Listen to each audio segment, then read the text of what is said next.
বানিয়েছে। সেই সাহাবাদের মধ্যে থেকে এক সাহাবীর নাম বলি, হযরতে খাব্বাব রাদিয়াল্লাহু তাআলা। আমার নবীকে নবী বলে, আল্লাহকে আল্লাহ বলে ঈমানের নূরের কালেমা পড়ে নিয়েছে।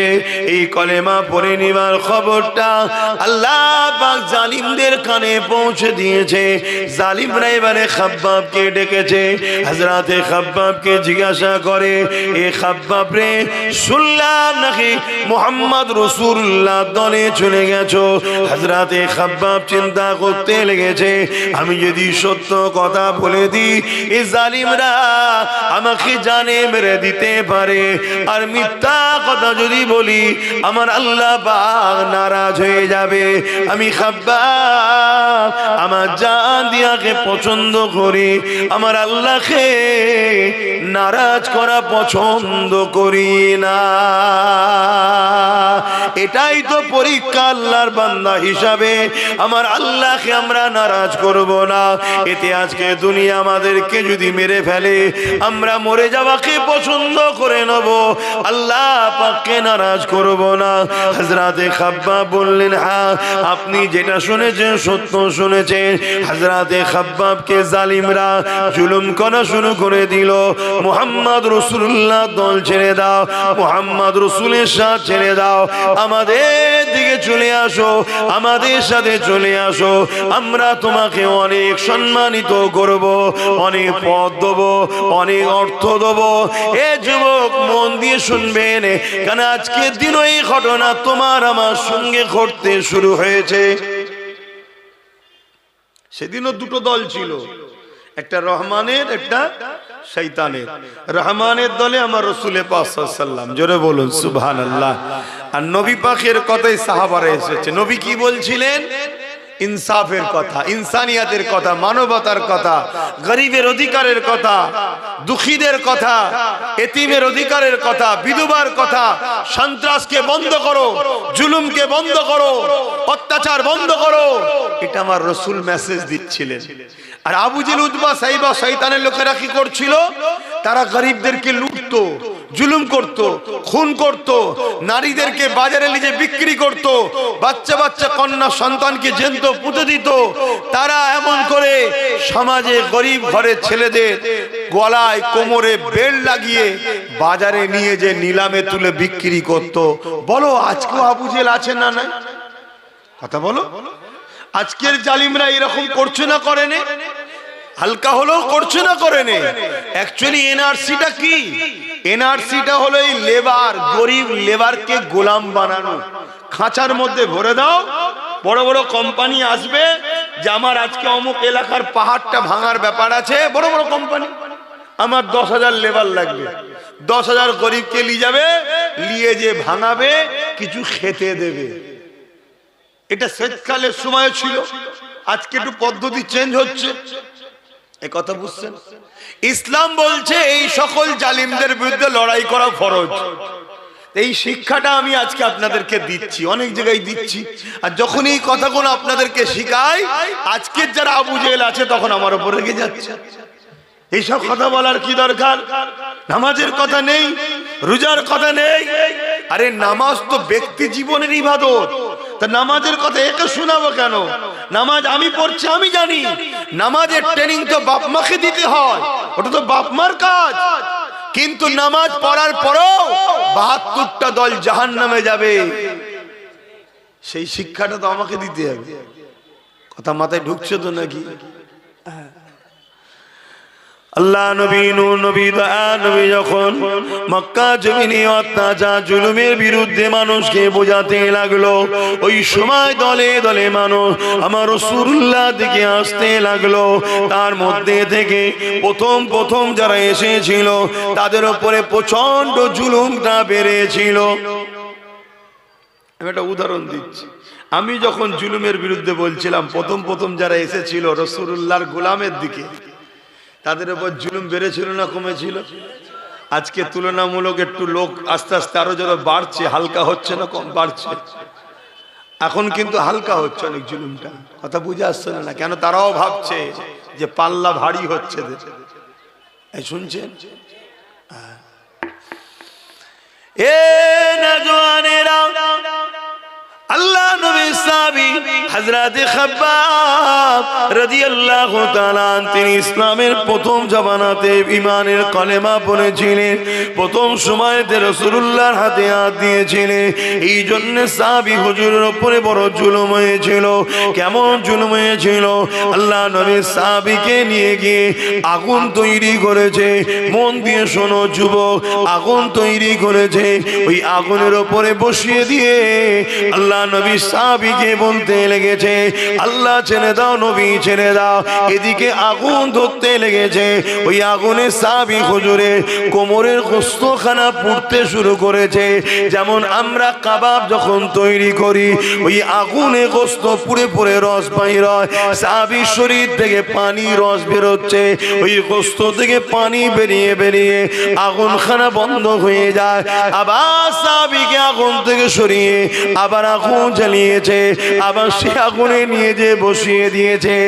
এ যুবক, আল্লাহ পাওয়া তোটা সহজ নয় গো, রাসূল পাওয়া তোটা সহজ নয় গো, আল্লাহর প্রেমিক হওয়া তোটা সহজ নয় গো।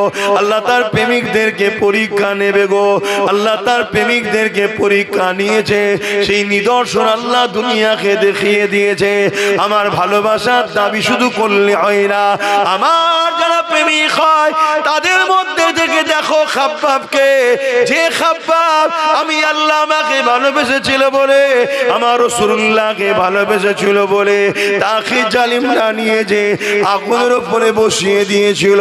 ওই আগুনের কষ্ট পড়তে পড়তে পড়তে বারবার আগুন বন্ধ হয়ে যায়, আবার আগুন ধরায়, আবার বসানো হয়, আর বারবার বলা হয়, হে খাব্বাব, আল্লাহ ও রাসূলকে ছেড়ে দাও। এ দুনিয়ার মানুষেরা শোনো, আমার প্রেমিক যারা হয় তারা কখনো আমি আল্লাহ রাসূলকে ছাড়ে না।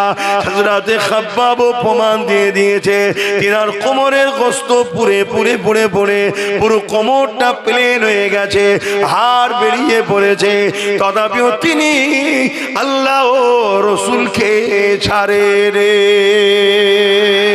আরো জোরে বলুন সুবহান।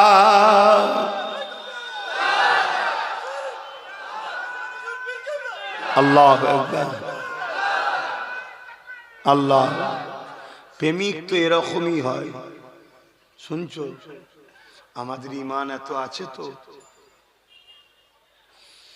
আল্লাহ না আমাকে এত কঠিন পরীক্ষা লাই, আমি তো আল্লাহর কাছে ভিক্ষা চাই, খোদা এত কঠিন পরীক্ষা নেবেন না।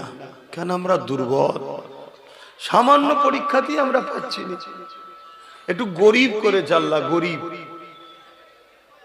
শুনছেন, একটা ঘর দেবে বলেছে, ঘর। ওই ঘরটার লোভেতেই ইসলামের দুশ্মনদের সঙ্গে দল করতে শুরু করে দিয়েছে। তাহলে চিন্তা করে আমার মা বোনেরা, আল্লাহ অভাব দেয়নি, তারপরেও দেখো 1500 টাকাতে দেখো ইসলাম বিদ্বেষীদের সঙ্গে দল শুরু করে দিয়েছে। এ নওজওয়ানেরা, আজ আমাদেরকে অনেকে বলে, অনেকে তোমাকে আমাকে শোনায়, হুজুরের ছেলে আসবে কেন সে রাজনীতির বিরুদ্ধে বলবে। শোনো, মনে রেখে দাও, প্রত্যেকটা নবী আলাইহিস সালাম গণেরা জালিম শাসকদের বিরুদ্ধে লড়েছে। তাই যারা ন্যায় পরায়ণ শাসক হবে, ইনসাফ পরায়ণ শাসক হবে, মানবতা প্রেমিক শাসক হবে, গরিব দরদি শাসক হবে, তাদের বিরুদ্ধে আমাদের কোনো কথা নাই। তাদেরকে সাপোর্ট করার নাম হলো ইসলাম। কিন্তু কোন শাসক যদি ক্ষমতার জোর দেখিয়ে মানুষকে শোষণ করে, কোন শাসক যদি ক্ষমতার জোর দেখে মানুষের নামে মিথ্যা মিথ্যা মামলা দেয়, কোন শাসক যদি ক্ষমতার জোর দেখিয়ে কারো ধর্মের স্থানকে ভাঙতে চায়, কোন শাসক যদি ক্ষমতার জোর দেখিয়ে মানুষকে কৃতদাস গোলাম বানাতে যায়, এই শাসকটা হলো আজকে দিনের ফেরাউন, সেই শাসকটা হলো আজকে দিনের নমরুদ, সেই শাসকটা হলো আজকে দিনের এজিদ, সেই শাসকটা বাস্তবটা হলো আজকে দিনের আবু জেহেল।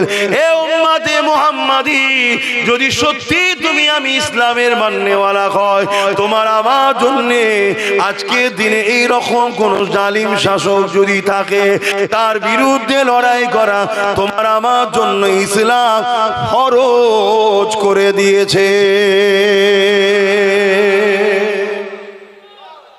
ইসলামকে বোঝো। ইসলাম ওই শুধু দাড়ি টুপি নামাজ রোজা ধর্মর নাম নয়। অনেকে মনে করে ইসলামে শুধু দাড়ি টুপি নামাজ রোজা, দাড়ি টুপি নামাজ রোজা, দাড়ি টুপি নামাজ রোজা, মসজিদ বানাও মাদ্রাসা বানাও। এই ধর্মর নাম শুধু ইসলাম নয়। হ্যাঁ, এগুলো ইসলামের মধ্যে, কিন্তু মনে রেখে দিও ইসলাম দাঁড়িয়ে আছে দুটো পাট্টির উপরে। কুনতুম খায়রা উম্মাতিন উখরিজাত লিন-নাস তা'মুরুনা বিল মা'রুফ ওয়া তানহাউনা আনিল মুনকার। অন্যায়কে, জুলুমকে, অত্যাচারকে, সন্ত্রাসবাদকে, মিথ্যাবাদকে মিটিয়ে দিয়ে ন্যায় প্রতিষ্ঠিত করার নাম হলো ইসলাম। জোরে বলুন সুবহানাল্লাহ। এতগুলো ক্যামেরায় রেকর্ড হচ্ছে আর এতগুলো মানুষ শুনছে। আমার এই কথার মোকাবেলায় কোনো মুফতি মাওলানা এসে বলুক এটা ভুল বলছে? কথা শুনছেন? আপনাদের ঘরে বড় প্ল্যান মাফিক নকল ইসলাম ধরিয়ে দেওয়া হয়েছে। শুধু বলেছে মসজিদে যাও, নামাজ পড়ো, রোজা রাখো, দাঁড়িয়ে রাখো, হজ করো, টুপি পড়ো, আল্লাহ আল্লাহ করো, আল্লাহ আল্লাহ করো, জান্নাত যাবে, জান্নাত যাবে, জান্নাত যাবে।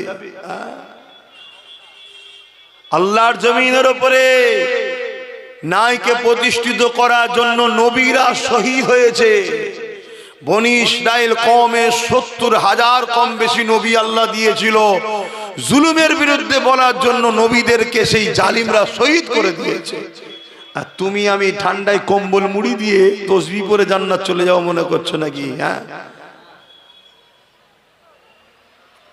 আমার অসুবিধা হচ্ছে, বোঝো বাপ। কেন? জুলুম যখন ভয়ানক হবে তখন তোমার মসজিদ নিরাপদে আর থাকবে না, মাদ্রাসা নিরাপদে আর থাকবে না, তোমার খানকা, আমার দরবার নিরাপদে, তোমার ঘরের মেয়ে, তোমার বোন, তোমার মা আর নিরাপদে থাকবে না। জুলুমকে মিটাবার নাম হলো ইসলাম। আমি তো ইতিহাস তোমাকে শোনাচ্ছি, দেখো হাদিস, তারিখে হাদিস। আল্লাহ নবীর উপরে মক্কার জালিমরা, এ যুবকেরা, তরুণেরা কত অত্যাচার করেছিল। আল্লাহ নবীর দান্দা মোবারককে শহীদ পর্যন্ত করে দিয়েছে। আমার রাসূলুল্লাহকে জালিম, মুশরিক, কাফের, বেঈমান, নিষ্ঠুর পাষাণেরা আমার নবী পাককে তায়েফের জমিনে মেরে রক্তাক্ত করে অজ্ঞান করে দিয়েছিল। এ নবীর উম্মত উম্মতিরা, আল্লাহ নবীর পক্ষে থাকবে বলবে, ন্যায়ের পক্ষে থাকবে বলবে, বাধা হবে না, জুলুম হবে না। কেমন তুমি তাহলে পক্ষে রয়েছো? কেমন তুমি তাহলে ন্যায়ের পক্ষে রয়েছো? আমার আল্লাহ তোমাকে পরীক্ষা নেবে, যেমন বেলাল হুজুরকে পরীক্ষা নিয়েছিল। হযরতে বেলাল গোপনে গোপনে গোপনে গোপনে আমার রাসূলুল্লাহর কাছে এসে ইমানের নূরের কালেমা পড়ে ইসলাম কবুল করে আল্লাহ নবীর পক্ষে চলে যায়। বেলালের অন্তরে ঈমান রয়েছে, দুনিয়ার কেউ জানে না। বেলালের দুনিয়ার মনিব ছিল উমাইয়া। তখন মানুষ কিনা বেচা হতো। আল্লাহ নবী তো এই দাসত্ব প্রথাকে বন্ধ করে দিয়েছে। এ যুবকেরা, তরুণেরা, উমাইয়ার কানে এমন করে আল্লাহ বেলালের খবর পৌঁছে দিল। বেলালের পরীক্ষা শুরু হয়ে গেল। বেলালকে উমাইয়া ডেকে জিজ্ঞাসা করতে লেগেছে, এ বেলাল, শুনলাম নাকি তুমি আমাদের দল ছেড়ে দিয়ে মুহাম্মদ রাসূলুল্লাহ দলে চলে গেছো। ওই সময় বেলাল চিন্তা করতে লেগেছে, আমি যদি সত্য কথা বলি এ জালিমরা আমাকে মেরে দেবে। আইন বলে কিছু ছিল না, ইনসাফ বলে কিছু ছিল না, মানবতা বলে কিছু ছিল না। আজ তুমি আমি চুপ থাকার দরুন আজও তোমার আমার সমাজ থেকে আইন বলে আর কিছু নেই, মানবতা বলে আর কিছু নেই, ইনসাফ বলে আর কিছু নেই, বিচার বলে আর কিছু নেই। আইনের গলাতে শাসকের জুলুমের বেল্ট পরিয়ে দিয়ে তাকে গলা টিপে রেখে দেওয়া হয়েছে। এর জন্য দোষী তুমি আমি কেন চুপ থাকার জন্য অন্যায় মাথা চারা দিয়ে দিয়েছে। এ যুবকেরা তৈরি হও, প্রস্তুত হও, জুলুমকে মিটাতে হবে, নাই তোমার আমার বাচ্চারা বাঁচতে পারবে না। এই বাপ হয়ে সন্ত্রাস মুক্ত সমাজ গড়ো, জুলুম মুক্ত সমাজ গড়ো, তোমার বাচ্চার জন্য একটা ইনসাফ ইনসানিয়াতের সমাজ তৈরি করে রেখে যাও। আজও সময় আছে, তোমার আমার সংখ্যা এখনো অনেক রয়েছে। যদি আজ না জাগো কাল তুমি জাগবে, কিন্তু আর উপায় থাকবে না। বুঝছেন তোমার কথা? এ নওজোয়ান তরুণীরা, হযরত বিলাল চিন্তা করতে লেগেছে, আমি যদি সত্য কথা বলি জালিম আমাকে মেরে ফেলবে, মিথ্যা কথা যদি বলি আল্লাহ নারাজ হয়ে যাবে। ওই সময় বেলালও বলেছিল আশহাদু আল্লা ইলাহা ইল্লাল্লাহ ওয়া আশহাদু আন্না মুহাম্মাদান আবদুহু ওয়া রাসূলুহু। এই কথা শুনে উমাইয়া রেগে গেল, এও জালিয়ে বেলাল রে, আমি তোমাকে খরিদ করেছি, তুমি আমার কেনা গোলাম, ক্ষমতা এখন আমাদের হাতে, যা খুশি তাই করতে পারি, তোমাকে মেরে ফেলতে পারি। বেলাল কোনো বিচার তুমি পাবে না, কেউ বাধা দিবা থাকবে না। হযরতে বেলাল বলেছিলেন আমাকে যিনি বানিয়েছে তিনি আমাকে গরিব করে পরীক্ষা নিচ্ছে, আমাকে কৃতদাস করে পরীক্ষা নিচ্ছে। আর তোমাকেও যিনি বানিয়েছে তোমাকে ক্ষমতা দিয়ে পরীক্ষা নিচ্ছে। তুমি সেই ষোড়শটাকে ভুলে গিয়ে জালিম হয়ে গেলে, সেই ষোড়শটাকে ভুলে গিয়ে অত্যাচারী হয়ে গেলে। আর আমি বেলাল গরিব হতে পারি, আমার মালিক আমার অন্তরে রয়েছে, আমার রসুল আমার অন্তরে রয়েছে। আমি বেলাল আল্লাহ রসুলের জন্য আল্লাহর পরীক্ষায় আস্তে আস্তে জীবন দিয়া পছন্দ করি, তথাপিও তোমাদের সঙ্গে গিয়ে শান্তি সাম্রাজ্য নিতে, তোমাদের সঙ্গে গিয়ে ধন দৌলত নিয়ে আরাম আয়েশের জিন্দেগি চাই না। কারণ এই দুনিয়া দুদিনের, আমি বেলাল আল্লাহ রসুলকে হৃদয়ে রেখেছি, দুনিয়ার কোনো ক্ষমতা নাই আমার হৃদয় থেকে আল্লাহ রসুলকে বার করে দিতে পারবে।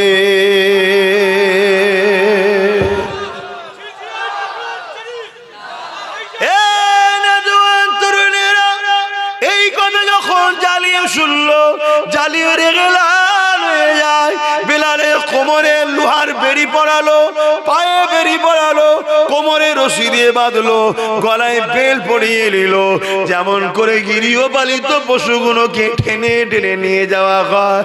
আরে গরিব বেলাল, হাফসি দেশের বেলাল, আমার রাসূলুল্লাহ দিওয়ানা, আল্লাহর দিওয়ানা, তাকে এইভাবে টেনে টেনে নিয়ে গিয়ে মক্কার বাজারে হাজির করলো। ভিড় জড়ো হয়ে গেল, ভিড়ের সামনে লোহাকে আগুনে দিয়ে গরম করে বেলালের ঠোঁটে মুখে ছ্যাঁকা দিতে লেগেছে। যে ছ্যাঁকার জন্যে বেলালের ঠোঁট ফেটে গিয়েছিল, ঠোঁট পুড়ে গিয়েছিল, তাই হযরতে বেলাল তুতলা হয়ে গিয়েছিল। বেলালের ঠোঁটগুলো জীবগুলোকে পোড়াতে লেগেছে। এই অবস্থা তো বেলাল এই জবান দিয়ে বলতে লেগেছে লা ইলাহা ইল্লাল্লাহ মুহাম্মাদুর রাসূলুল্লাহ। হে যুবক মন দিয়ে শোনো, এখন পাপ তোমার কোমর পর্যন্ত উঠেছে, এখানেই যদি তুমি দাবিয়ে পায়ের তলায় নামাতে না পারো, এই পাপ আগামী দিন তোমার বুক পর্যন্ত উঠবে, এই পাপ আগামী দিন গলা পর্যন্ত উঠবে। একটা দিন আসবে এই জালিম শাসকরা তাদের প্রশাসন দিয়ে তোমাদের ঘরের কোরআনকে ব্যান করবে। এই জালিম শাসকরা একটা দিন আসবে প্রশাসন দিয়ে তোমাদের তোমাদের বাড়ির মেয়েদেরকে উঠিয়ে নিয়ে যাবে, বাজারে তাদেরকে নিলামে তোলা হবে। একটা দিন আসবে এই প্রশাসন দিয়ে এই জালিম শাসকরা তোমার আমাকে জোর করে বলবে আল্লাহ ছেড়ে দে, নবী ছেড়ে দে। তুমি এখন ভাবছো তারা না হয় আমার মসজিদ নিচ্ছে, আমি আমার ঘরে নামাজ পড়ে নেব।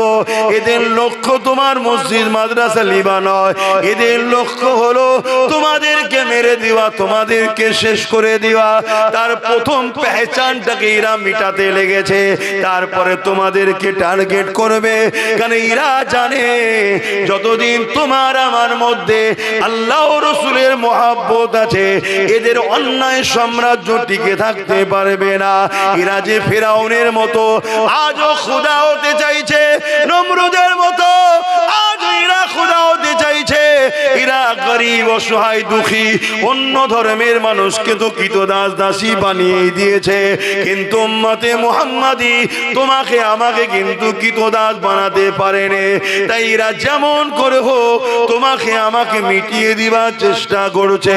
সেদিন বেলাল হুজুরের ওপরে মক্কার বাজারেতে নানা দিক দিয়ে অত্যাচার শুরু হয়েছে। কেউ ঢাপাথর ছুঁড়ে মারে, কেউ রড দিয়ে মারে, কেউ বেরি দিয়ে মারে, এমন করে চারিদিক থেকে বেলালকে মারে। আরে কেন মারিস রে, কি করেছে রে? বেলাল কি চুরি করেছে? না চুরি করেনি। খুন করেছে? না করেনি। কেন তাহলে মারিস? বেলালের অপরাধ কি রেপ করেছে? না করেনি। তাহলে কি অপরাধ করেছে? বেলাল মুহাম্মদ রাসূলুল্লাহর সাথে চলে গেছে। হে মুহাম্মদ রাসূলুল্লাহ, ইনসাফের নাম, ইনসানিয়াতের নাম, মানবতার নাম, প্রেমের নাম, অধিকারের নাম, সর্বধর্মের মানুষের পক্ষে লড়াই করা ব্যক্তির নাম হলো মুহাম্মদ রাসূলুল্লাহ। সেই মুহাম্মদ রাসূলের দিকে চলে গেছে, এই জন্য বেলালকে মারা হতে লেগেছে। এ যুবকেরা, আজকে দিনও রেপিস্টকে গলায় ফুলের মালা দেওয়া হয়, আর সায়েন্টিস্টদের ঘরে জেলে ভরা হয়।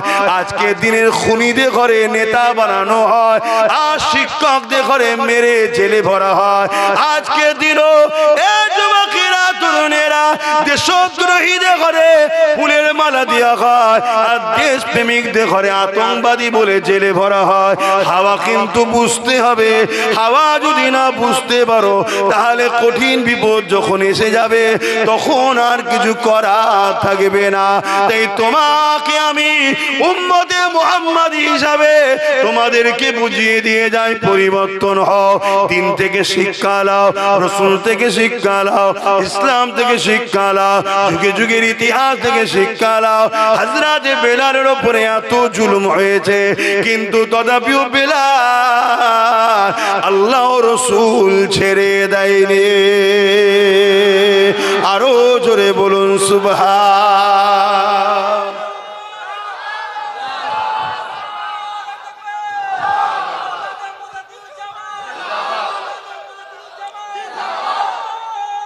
আল্লাহ, আমার ভাইয়েরা, আমার আলোচনায় অসুবিধা হচ্ছে আপনাদের? শুধু মনে হয় না এত সব রয়েছে, কেউ কিছু বলছে না। এই ছেলেটা যেখানেই আসে শুধু এসব কথা বলে, এসব কথা বলে, এসব কথা বলে। দেখেন, অনেকে বলতে চায় কিন্তু তারা বিভিন্ন কারণে হয়তো বলতে পারে না। কথা বুঝে আসছে? কিন্তু আমার আলোচনার বিরোধী কি কেউ করে? হাতে গোনা কিছু লোক ছাড়া বিরোধী করে না। যারা বিরোধী করে, খেয়াল করে দেখুন, তারা আজকে জালিম শাসকদের সঙ্গে মুখে মুখ দিয়ে কথা বলে। তাই তারা বিরোধী করার পিছনে কারণ হলো শাসকের থেকে তুলা পায়, টাকা পায়, ভাতা পায়, মাল পায়, এজন্য তারা বলে। না হয় যে কথাগুলো আমি আপনাদের শেখাচ্ছি, বোঝাচ্ছি, জানাচ্ছি, এটা অতি হাকিকাত, অতি বাস্তব কথা বলছি। প্রথমে একটা ফুসকুড়ি হয়, আপনি ভাবলেন ফুসকুড়ি তো একটু চুলকে দিলেন কি, তারপরে সেটা দেখবেন একটু বড় আকার নেয়, একটু লাল টাইপের হয়, একটু ভেতরে কি সাদা মতো জমছে, আপনি সেটাকে টিপে বার করে দিলেন, আবার একটু বড় আকার নেয়, তারপরে বলছে, ডাক্তার বলছে এটা ফোড়া মনে হচ্ছে, হতে পারে, ঠিক আছে গরম পানিতে বরিক করো। আবার গরম পানিতে বরিক করছেন, নানা রকম জিনিস বেরোচ্ছে, কিন্তু আস্তে আস্তে ওর বার কিন্তু কমছে না, এলাকা বড় নিচ্ছে। লাস্টে যখন ডাক্তারের কাছে যান তখন ডাক্তার বলে এ তো জন্ডিস ক্যান্সার হয়ে গেছে। শুনছেন কি বলছেন? তা চুলকোতে খুব ভালো লাগে, কিন্তু ওই চুলকোনায় একদিন ক্যান্সারে পৌঁছে দেয়। তো ফুসকুড়ি থেকেই ট্রিটমেন্ট করতে হবে। গাছ যখন বিষাক্ত গজাচ্ছে কি গোড়া সমেত তুলে ফেলে দাও, না ওই গাছের ফল তোমার আমার ছেলে খেয়ে একদিন মরবে। কিছু বুঝতে পারছো? হ্যাঁ। আর এলাকায় যতগুলো বিষাক্ত গাছ আছে প্ল্যান করো, টার্গেট করো, দেখো কোথায় কোথায় আছে, সুযোগ পেলে ধরে তুলে ফেলে দাও একেবারে। কথা বুঝে আসছে না? নাই গোড়া সমেত তুলবে, যাতে কোনো না শ্বাস টাস আর বার করতে পারে, একদম শেষ করে দাও। কথা শুনছেন আমার? হ্যাঁ। আর আমি দায়িত্ব নিচ্ছি, কোনো পাপ হবে না, পুরো দায়িত্ব নিয়ে বলে যাচ্ছি, কোনো পাপ নেই। কথা কিছু বুঝে আসছে না? না হাই দেখেন আমার কথাই মনে হচ্ছে হুজুর কি বলছে। আল্লাহর জাত পাকের কসম করে বলছি, যার কুদরতি হাতে আব্বাস সিদ্দিকীর জান আছে, তার জাত পাকের কসম করে বলছি, কোনো পাপ হবে না। কথা কিছু মাথায় ঢুকলো? হ্যাঁ। কেন ঘর মে আগ লাগি হ্যায় ঘর কি চারাক সে, ঘরে আগুন লেগেছে কিসে? ঘরে যে বাতিটা জ্বলছিল তাতে। আজ আমার ধর্মের ক্ষতি আমার কওমের ভেতরের গাদ্দারদের জন্যই হচ্ছে। কথা কিছু বুঝছেন না? বুঝেন না? কি গো বুঝেন তো নাকি? এ কথা বলতে গেলে আবার মেজো হুজুরের একটা কথা মনে পড়ে যায়, একটু বলি নাকি? না আবার অসুবিধা আছে? কি গো মুরব্বী কি বলছো, অসুবিধা আছে? মেজো হুজুর পীর কেবলা বাংলাদেশে জলসায় গেছেন। বাংলাদেশে তো ঠান্ডা বেশি, তো তাল মিশরি নিয়ে যেতেন। তাল মিশরি খেলে খুসখুস করে কাশি হলে না, তাল মিশরি খেলে ভালো হয়ে যায়। এখন আর সেগুলো আছে কি জানি না, আগে সব অরিজিনাল পাওয়া যেত, এখন সব ভেজাল। নেতা ভেজাল তো আর মাল ভেজাল হবে না, এর কি মানে আছে? নেতা ভেজাল হওয়ার জন্যই তো মাল ভেজাল হয়ে যাচ্ছে, সব তো ওখান থেকেই চলছে। তো ওই সময়ে ওই তালমিশরি শুধু চুরি হয়ে যাচ্ছে। মেজো হুজুর বলছে, বাবা আমি সফরে এসেছি, এক দেশে পাওয়াও যায় না, কোথা ঠান্ডা ঠান্ডা লেগে যাবে, কারা খাচ্ছিস রে বাবা? সবাই বলে হুজুর আমি জানি না, হুজুর আমি জানি না। মেজো হুজুর বললেন, যে চোর ধরে দেবে তাকে একটা গোটা ফাইল দেবো। ব্যাস, সবাই চোখ বন্ধ করে আছে, ঘুমোইনে, ধরতে পারলেই গোটা ফাইল পাবো। এ নাই ঝেড়ে ঝুড়ে একটু একটু করে খাচ্ছি, গোটা ফাইল হয়ে যাবে। একদিন যাই আর চুরি হয়নি, দুদিন যাই চুরি হয়নি, 3 দিন যাই চুরি হয়নি, চতুর্থ দিনে একজন লোভ সামলাতে পারে না, ভাবছে সব ঘুমোচ্ছে হয়তো, সুরসুর করে যেই খেতে গেছে, আর ধরে ফেলেছে তো, বলছে হুজুর চোর ধরে ফেলেছি। কে? এদিকে নিয়ে আসো। এসেছে। কি গো বাবা, তুমি তো বলতে পারো যে হুজুর একটু খাবো, তা বললাম নুকে নুকে খাই। বলছে হুজুর আমি সত্যি বলছি, হুজুর আমি কোনোদিন খাইনি, ভাবছিলাম সবাই ঘুমোচ্ছে আজকে একটু খেয়ে নি। আমি বুঝে উঠতে পারিনি হুজুর, আমি সাদামাটা লোক একদম। কি লোক? সাদামাটা লোক, বুঝে উঠতে পারিনি। হুজুর জিজ্ঞেস করছে ছেলে পুলে কটা? বলছে 5টা। বলছে সাদামাটা লোক তো 5টা ছেলে হলো কি করে? বোঝার ব্যাপার আছে। তাহলে এই জন্য আমি জিজ্ঞেস করছি, বুঝতে পারছেন নাকি? সব বোঝে, আর এই জায়গাটা যদি না বোঝো তাহলেই তো দুঃখ নাকি? হ্যাঁ, সব বোঝে, সব জায়গায় বুঝতে জানে, লাভ লুসকান সব বোঝে। আর দিনের বেলায় বলছো, ইসলামের বেলায় বুঝতে পারছো নি, তাহলে তো সমস্যা হবে নাকি? হ্যাঁ, আমার আওয়াজ বুঝতে পারছেন? হ্যাঁ বুঝে। আল্লাহ পরীক্ষা নেবে, কঠিন কঠিন পরীক্ষা আসবে। যেমন আজ উম্মতদের জন্য ভয়ানক পরীক্ষা। একদিকে বিজেপি সরকার হুমকি দিচ্ছে মুসলমানদের তাড়িয়ে দেবো, এনআরসি করবো, এটা করবো, ওটা করবো, মোল্লাদেরকে মেরে দাও, কেটে দাও, হ্যান করো, ত্যান করো। অপরদিকে আবার যাকে ভালোবেসে আমরা দল করেছিলাম সেও আবার বিজেপির আইনকে মেনে নিয়েছে। করেছে না? করেন। তাহলে কোন কঠিন পরীক্ষায় এসে গেলাম বলো? একদিকে না হয় ওর জ্বালায় এর সাথে ছিলাম, কি ওর জ্বালাতেই ছিলেন তো নাকি, আবার ওর সাথে হাত মিলিয়ে দিয়েছি। দেখুন কত কঠিন পরীক্ষা। পরীক্ষা না পরীক্ষা না? হ্যাঁ। আবার কালকে দেখবেন অনেকে বুঝাবে, এই ওরম করতে যাসনি, বিজেপি চলে আসবে, এলে দাঁড়িয়ে রাখতে পারবি নি, টুপি পরতে পারবি নি, তাড়িয়ে দেবে। এটাও একটা পরীক্ষা। কত কঠিন কঠিন পরীক্ষায় আমরা পড়ে যাচ্ছি দেখছেন। এসব পরীক্ষা আল্লাহ। এবারে ওই বান্দা কামিয়াবি হবে যে বান্দার মাথায় এটা যাবে, আমরা বিজেপিকেও ভয় করি না, এর উপরও আশা করি না, আমরা ভয় করি আল্লাহকে, সাহায্য চাই আল্লাহর কাছে। জোরে বলুন সুবহানাল্লাহ। ওই বান্দা দুনিয়াতেও কামিয়াবি হয়ে যাবে, আখিরাতেও কামিয়াবি হয়ে যাবে। জোরে বলুন সুবহানাল্লাহ। কথা বুঝে আসছে তো নাকি? কিন্তু সেই ঈমান আমরা রাখতে পারবো? আমরা তো ধৈর্যরা হয়ে যাব। এমন ভাবে আমাদের ব্রেনকে ওয়াশ করা হবে। কোথা থেকে? দেখা যাবে মসজিদ থেকে ব্রেন ওয়াশ হচ্ছে। এমন ভাবে ওয়াশ হবে কোথা থেকে? বড় বড় সব দরবার থেকে ওয়াশ হবে। আপনি ভাববেন কি করা যায়, কি করা যায়। হায় হায় হায়। এজন্যই তো আল্লাহ নবী বলেছেন, আখিরি জামানা আমার উম্মত উম্মতিদেরকে যেন 1400 হিজরি দেখতে না হয়।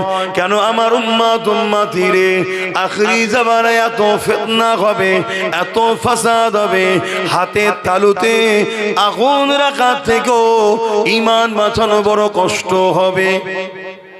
হাতের তালুতে আগুন রাখতে পারবেন? এর থেকেও কষ্ট ঈমান বাঁচানো। তাহলে কি হবে? এ নওজোয়ান তরুণেরা, একদিকে যদি আমরা কেন্দ্র সরকারের দিকে যাই তাও আমাদের ঈমান চলে যাবে। কেননা সে জালিম আমার মসজিদ মাদ্রাসার বিরুদ্ধে ওয়াকফ কালা কানুন তৈরি করেছে, অর্থাৎ সে ইসলামের বিরুদ্ধে, মসজিদ মাদ্রাসার বিরুদ্ধে। তার দিকে কোনো মুসলমান যদি যায় সেখানেও ঈমান চলে যাবে। অপর দিকে আজ আমরা কোন দিকে যাব? এই রাজ্য সরকার, সেও কেন্দ্র সরকারের আইনকে মেনে নিয়েছে না লাইনে। আল্লাহ নবী জানিয়ে দিলেন মুসলিম শরীফের হাদিস, অন্যায় দেখলে হাত দিয়ে রাখো, যদি হাত দিয়ে রুখতে না পারো মুখ দিয়ে প্রতিবাদ করো, যদি মুখ দিয়ে প্রতিবাদ করতে না পারো অন্তর থেকে ঘৃণা করে দূরে সরে যাও।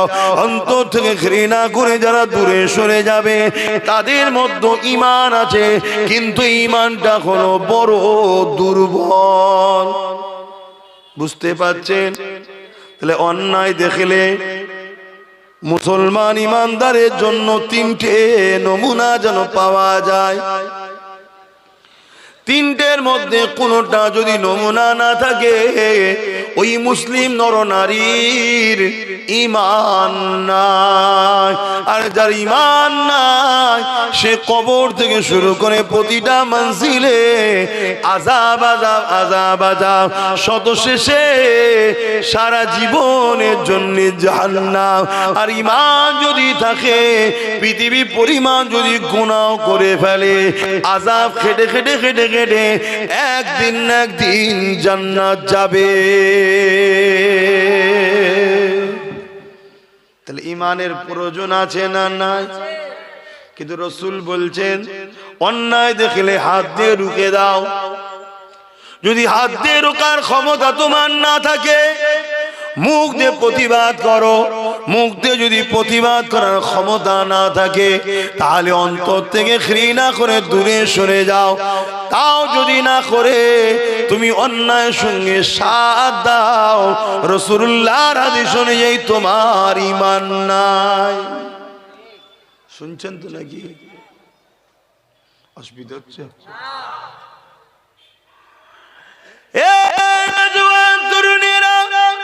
যুগে যুগে আমরা মসজিদ বানিয়েছি গাটের পয়সা, মেহনতের হালাল পয়সা দিয়ে।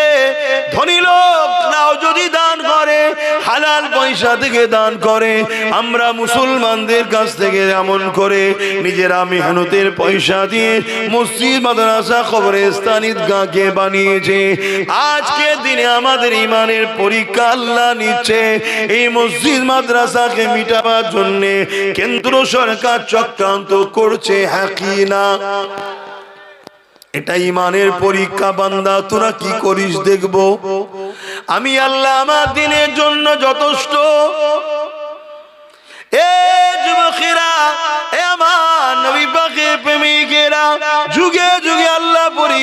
করেছে। এমন করে যে যখন ইসলামের বিরোধী করেছিল, শরাবকে আবার জায়েজ করে দিয়েছিল, নিকায়ে মোতাকে আবার জায়েজ করে দিয়েছিল, কন্ট্রাকচুয়াল বিবাহ 1 মাসের জন্য 1 বছরের জন্য যেটা আমার রাসূলুল্লাহ হারাম করে দিয়েছিলে, এটাকে নতুন করে এজিদ আবার এটাকে প্রতিষ্ঠিত করে দিয়েছিল। ইমামে হোসাইন পাক বললেন, এজিদ রাজনীতির নামে ইসলামের বিরোধী করছে, তার সঙ্গে আমি হোসাইন কখনো আপোষে যেতে পারি না। তার বিরোধী করতে শুরু করে দিলে, যখনই বিরোধী শুরু করলো, এজিদ ইমামে হোসাইন পাককে বলতে লাগলো, এ হোসাইন, মক্কা মদিনা তুমি নিয়ে নাও, বাকি সব জায়গা আমার থাকবে, তুমি আমার বিরোধী করো না। ইমামে হোসাইন পাক বলেছিলে, তামাম কায়নাত হলো আমার নানা জানে, তুমি আমাকে মক্কা মদিনার কি দেখাচ্ছ? আমি হোসাইন আমার নানা দিনের দুশমনের সঙ্গে আপোষ করতে পারি না। এই লড়াই এমন জায়গায় দাঁড়িয়ে গেল, ইমামে হোসাইন পাককে জালিমরা শহীদ পর্যন্ত করে দিল। আমার ইমামে হোসাইন পাক শহীদ পছন্দ করলো, কিন্তু নানা দুশমনের সঙ্গে সাপোর্ট করলো না। এ উম্মতে মুহাম্মাদি, সেদিনও দুটো দল ছিল, একটা হলো এজিদ বাহিনী যারা হলো শয়তানের দিকে, আর একটা হলো হোসাইনের দিকে যারা হলো রহমানের দিকে। এজিদ ছিল জালিম শাসক। আজ তোমাদেরকে জিজ্ঞাসা করে, আমরা হোসাইনের দিকে না এজিদের দিকে? আওয়াজ দিয়ে বলো। হোসাইনের দিকে যদি হও, আজকেও শয়তানের পক্ষে জালিম শাসক যারা রয়েছে, এরা হলো আজকের এজিদ। এদের সঙ্গে সাথ দিয়ে হোসাইনি দাবি করলে হয় না, এদের বিরুদ্ধে লড়াই করে জীবন দিয়ে প্রমাণ করতে হবে আমরা হোসাইনি মৃত্যুকে ভয় করি না।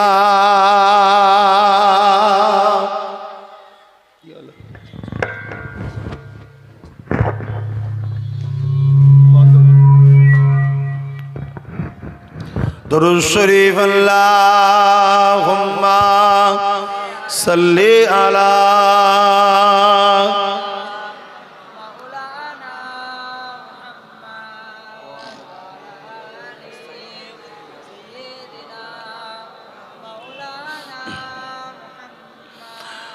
बारे बारे भाबी एका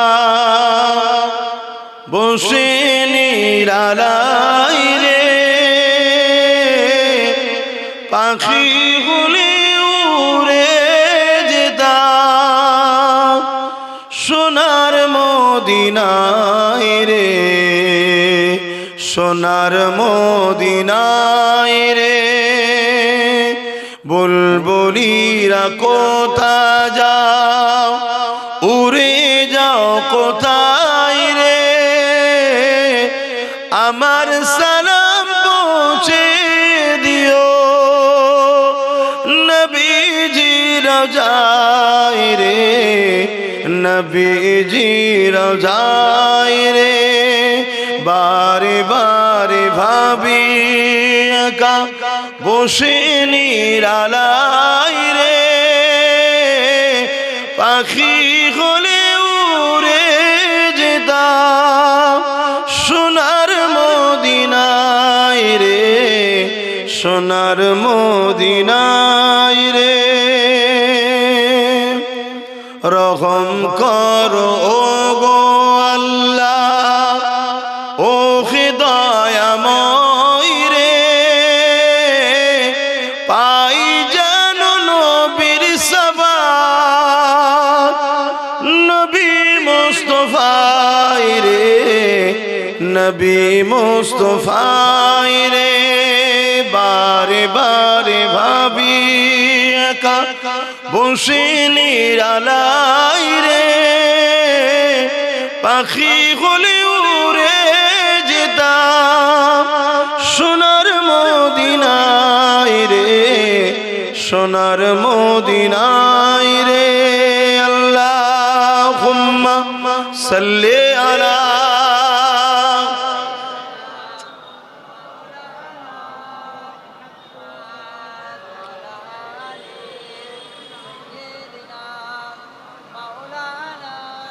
আমার আব্বা ভাইরা মায়েরা বোনেরা, কি অসুবিধা হচ্ছে নাকি বাপ ভাইদের? আমাদেরকে আল্লাহ পরীক্ষা নেবে না? আমাদের সামনে সব থেকে বড় ভয়ঙ্কর পরীক্ষা হলো ইসলামের দুশ্মন যারা ওয়াকাফকে মিটাচ্ছে তাদের হাত থেকে ওয়াকাফকে বাঁচানো। এটা পরীক্ষা না? পরীক্ষা না? সেদিন আমার রাসূলুল্লাহর খাতমে নবুয়াতের বিরোধী করেছিল মুসাইলামাতুল কাজ্জাব। 10,000 সাহাবাদেরকে নিয়ে আমার রাসূলের সাহাবী হযরতে আবু বকর সিদ্দিক খাতমে নবুয়াতের পক্ষে নিজের বুকে তাজা খুন ঢেলে দিয়ে আমার রাসূলের খাতমে নবুয়াতকে মর্যাদাকে হেফাজতের জন্য লড়াই করেছিলেন। জোরে বলুন সুবহানাল্লাহ। আমি তো আপনাদেরকে বলবো না,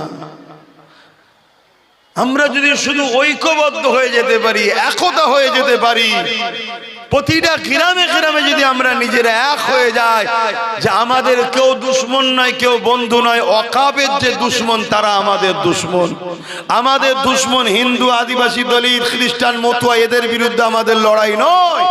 আমাদের লড়াই যারা আমার মসজিদকে মিটাতে চাইছে, মাদ্রাসা, কবরস্থান, ঈদগাহকে মিটাতে চাইছে, আমাদের লড়াই তার সাথে। তাই তো নাকি? বলুন, আল্লাহর ঘর, মসজিদ, মাদ্রাসা, ওয়াকাফকে বাঁচাবার জন্য লড়াই করার দরকার আছে না নাই? কারা লড়াই করতে রাজি আছেন একটু সাক্ষী দেন। লম্বা করে হাত তোলেন। আলহামদুলিল্লাহ, কেউ হাত তুলতে বাকি নেই তো? আল্লাহ কবুল করেন, আল্লাহ জান্নাত নসিব করে, বলুন আল্লাহুম্মা আমিন। মনে রাখবেন, আমাদের আব্বা জান ইব্রাহিম আলাইহিস সালামকে আল্লাহ আগুনে ফেলে পরীক্ষা নিয়েছিল। জানেন তো ইতিহাস? বিশাল এক আগুন, একটা বিশাল গ্রাম এলাকা নিয়ে, এত বড় এলাকায় আব্বা জান ইব্রাহিম আলাইহিস সালামকে নমরুদ আগুনে ফেলছে, চরকিতে তুলেছে। কেন? কাছে যে ফেলতে পারছে না, চরকি ঘুরিয়ে দূর থেকে টেনে ফেলে দেবে। এমন সময় জিবরাইল সাল্লাম এসে চরকি ধরে ফেলেছে। আর এদিকে আগুনে পড়ার টাইমে আব্বাকে জিজ্ঞেস করা হচ্ছে যে আপনাকে কোনো হেল্প করব? হযরত ইব্রাহিম সাল্লাম বলেছিলেন, আমার আল্লাহ আমাকে পরীক্ষা নিচ্ছে। আমি যে বলেছি আল্লাহকে ভালোবাসি, কতটা ভালোবাসি ইব্রাহিম পরীক্ষা নিচ্ছে। আমার আল্লাহ আমাকে বাঁচাবার জন্য যথেষ্ট। জোরে বলুন সুবহানাল্লাহ। এ মুসলমান নবীর উম্মত, তোমাদেরকে বাঁচাবার জন্য আল্লাহ যথেষ্ট নয়? তাহলে অনেক মুনাফিক মুসলমান এসে বলবে যে তোমাদেরকে বাঁচাবার জন্য মমতা যথেষ্ট। বলবে না? বলবে না? যারাই বলবে জানবে এরা মুনাফিক। কথা বুঝে আসছে না? নাই?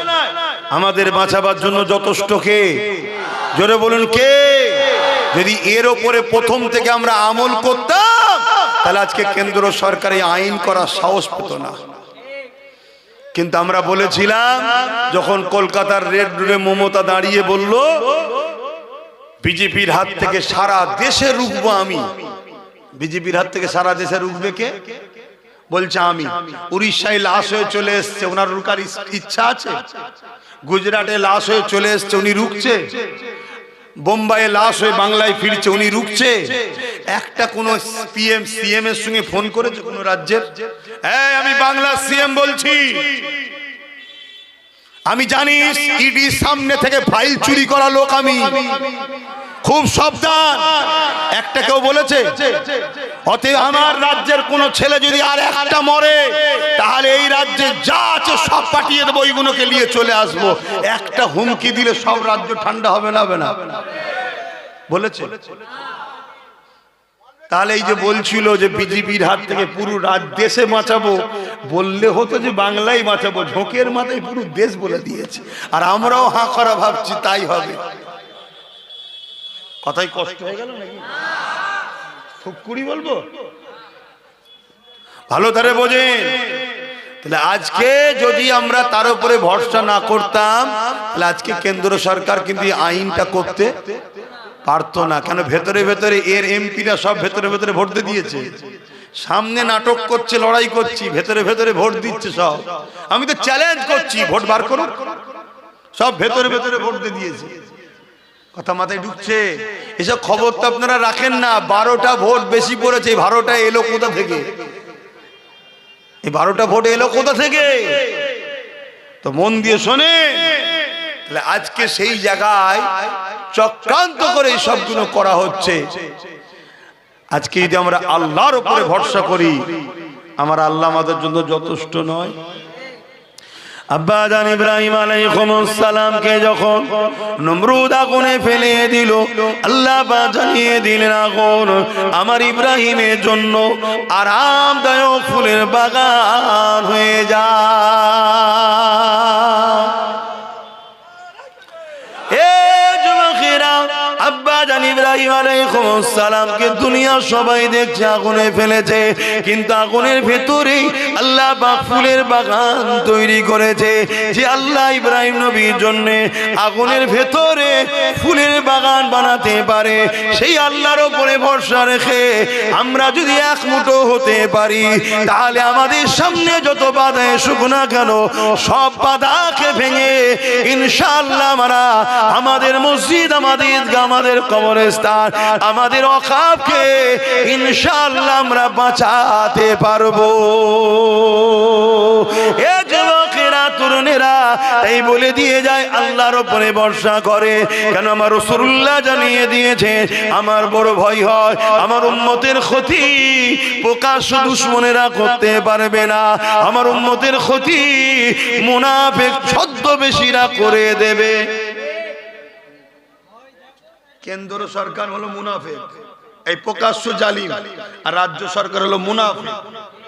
শুনছেন তো নাকি? হ্যাঁ, এ মুনাফিকই করেছে আমাদের সাথে। বলেছিল যে আমি থাকতে এই রাজ্যে ওয়াকফ লাগু, আর আমি বেঁচে থাকতে এসআইআর হতে। মরে গেছে নাকি? আল্লাহ বালা কবে যে যাবে, কথা বুঝছেন না? বোঝেন না? আবার অনেক আমার কওমের ভাই আছে, বলে আমরা মুসলমান, বলে না বলে না, এই মমতার বিরুদ্ধে বললে তাদের কষ্ট হয়। এই শুনছেন আমার কথা? অথচ আমার কোরআনের বিরুদ্ধে একজন ফোরপাস মাতাল বলল, আমার কওমে সেই সব নেতাদের কোনো কষ্ট হয়নি। তোমাদের এলাকায় অনেক অর্থশালী পয়সাওয়ালা লোক আছে, পয়সা দিয়ে গুন্ডা কিনে নিরীহ মুসলমানদের উপর জুলুম করে, মারে পেটে। খোদা তো একবার বিয়জ্জুদিতে ফেলেছিল, আবার বার হয়ে গেছে। ও যদি হিদায়েত চাইতো খুব ভালো, না এবার যেদিন আল্লাহ ধরবে ওর আর রেহাই নেই। ও গরিবদের উপরে জুলুম করে। ও যদি সত্যি ওর অন্তরে ঈমান থাকে, আমি জানতে চাইছি, মমতার বিরুদ্ধে বললে তোর কষ্ট হয়, তাহলে আমার কোরআনের বিরুদ্ধে বললো তুই একটা কেস করলি না কেন? এটা প্রশ্ন তো নাকি? বা তোমাদের এলাকায় যেসব মুসলিম এমএলএ গুলো আছে, এরা মমতার বিরুদ্ধে বললে রাস্তায় নামে। এই যেমন ফাইল চুরি করে যখন পালাচ্ছিল, রাস্তায় নেবে আন্দোলন করেছে না করেনি? এই জোরে বলো। চোরের হয়ে এরা রাস্তায় নামে, কিন্তু কোরআনের বিরুদ্ধে যখন কথা বললো, ওইদিকে আরেকজন ইসলামে নাকি রেপ করা ভালো কাজ বললো অর্জুন সিং, এদের বিরুদ্ধেই মুসলমান এমএলএ গুলো রাস্তায় নেমেছিল। কেন? কেন এদের সঙ্গে ইসলামের কোনো সম্পর্ক নেই। এরা মুসলমানকে ধোঁকা দিবার জন্য মুসলমান সেজে আছে। কেন? এই টিকিট গুলো মুসলমানদের পাওয়া। এখানে যদি নওশাদের মতো ইমানদার জিতে যায়, তাহলে তো অসুবিধে হয়ে যাবে। তাই 2 নম্বর মুসলমানগুলোকে জিতবো এদের ভোটে, কাজ করব ইসলামের বিরোধীদের হয়ে। এটা তো পরিকল্পনা। বোঝো আমার কথা কি কষ্ট লাগছে? আমার তো সিধা কথা। আমি ধর্ম প্রচারক, আমি ইসলামের প্রচারক। আমার প্রশ্ন, তুই মুসলমান? হ্যাঁ মুসলমান। মুসলিম অধ্যুষিত এলাকায় দাঁড়িয়েছিস, তোকে আমার ভোটটা দিয়ে জিতিয়ে কি লাভ হলো? আমার কোরআনের বিরুদ্ধে যে বললে একটা কেস করলি না? তাহলে কাল যে কোরআনের বিরুদ্ধে বলার জন্য, তার বিরুদ্ধে যদি তুই কেস না করিস, কাল মুসলমানকে যখন মিথ্যা এনআরসি দিয়ে বা মিথ্যা ভাবে মুসলমানকে মারবে, মনে হয় এরা আমাদের হয়ে লড়বে? কেন? আমাদের দাম বেশি না কোরআনের দাম বেশি মুসলমানের কাছে? তো তুই কোরআনের যখন সাথ দিলেনি, মুসলমানের সাথ দেবে মনে হয়? এগুলো ভাবো, এগুলো ভাবো, বোঝো। আমার কথায় কষ্ট হলো? পয়সা দেয় নাকি? বোঝার চেষ্টা করো। কিন্তু একটাই দেখো, নবী বংশের ছেলে একটাই জিতেছে। তোমরা জানো কি জানি না, এসআইআর এর ব্যাপারেও কেস করেছে সুপ্রিম কোর্টে, তোমাদের জানা আছে কি জানি না। এসআইআর এর ব্যাপারেও কেস করেছে, যদি কোনো সাধারণ মানুষ হয়রানি যাতে না হয়। আবার এনআরসির ব্যাপারেও করেছে। আবার যখন কোরআনের বিরুদ্ধে বলল, তার নামেও মামলা করেছে। তাই তোর পিছনে সবাই লেগে গেছে। নতুন করে দেখলাম আর একটা নাকি বেরিয়েছে, কে কখন এ ধরে, কখন ও ধরে, কখনো সে ধরে। আদৌ তুই মুসলমান না বেঈমান এখনো তো বুঝতে পারছি না। কেন কখনো মন্দিরেও দেখা যায়, কখন মসজিদেও দেখা যায়। দেখা যায় না, যায় না। হ্যাঁ, হঠাৎ করে বলছে আমি মুসলিম দরদি হয়েছি, তো ভালো কথা, ভালো কথা, মুসলিম দরদি হওয়া তো ভালো। কিন্তু এসেই বলছে আমাকে হুজুর হতে হবে, আমাকে ইমাম বানাও। এই কথা শুনছেন না শুনেননি? একটু সন্দেহ আছে। হ্যাঁ, অতএব বেশি লাফালাফি করা ভালো নয়। একটু দেখে শুনে হাত ধরা দরকার। কি কেন আমরা এমন একটা জায়গায় দাঁড়িয়ে আছি, ভুল হাত ধরে ফেললেই চুলোতে ডাইরেক্ট গিয়ে পড়বে। আছো কোথায়? কড়াতে। আছো কোথায়? কড়াতে। কষ্ট না আরাম? উঠতে হবে না? হবে না। কিন্তু ওঠো, এমন লোকের হাত ধরে ওঠো সে যেন তুলে তোমাকে ডাঙাই না ভাই। এমন লোকের হাত ধরতে যাওনি, ধরে নিয়ে যে কড়া থেকে। আমি কি বলছি বুঝছো তো? আচ্ছা, এত বুঝাই কেন জানো?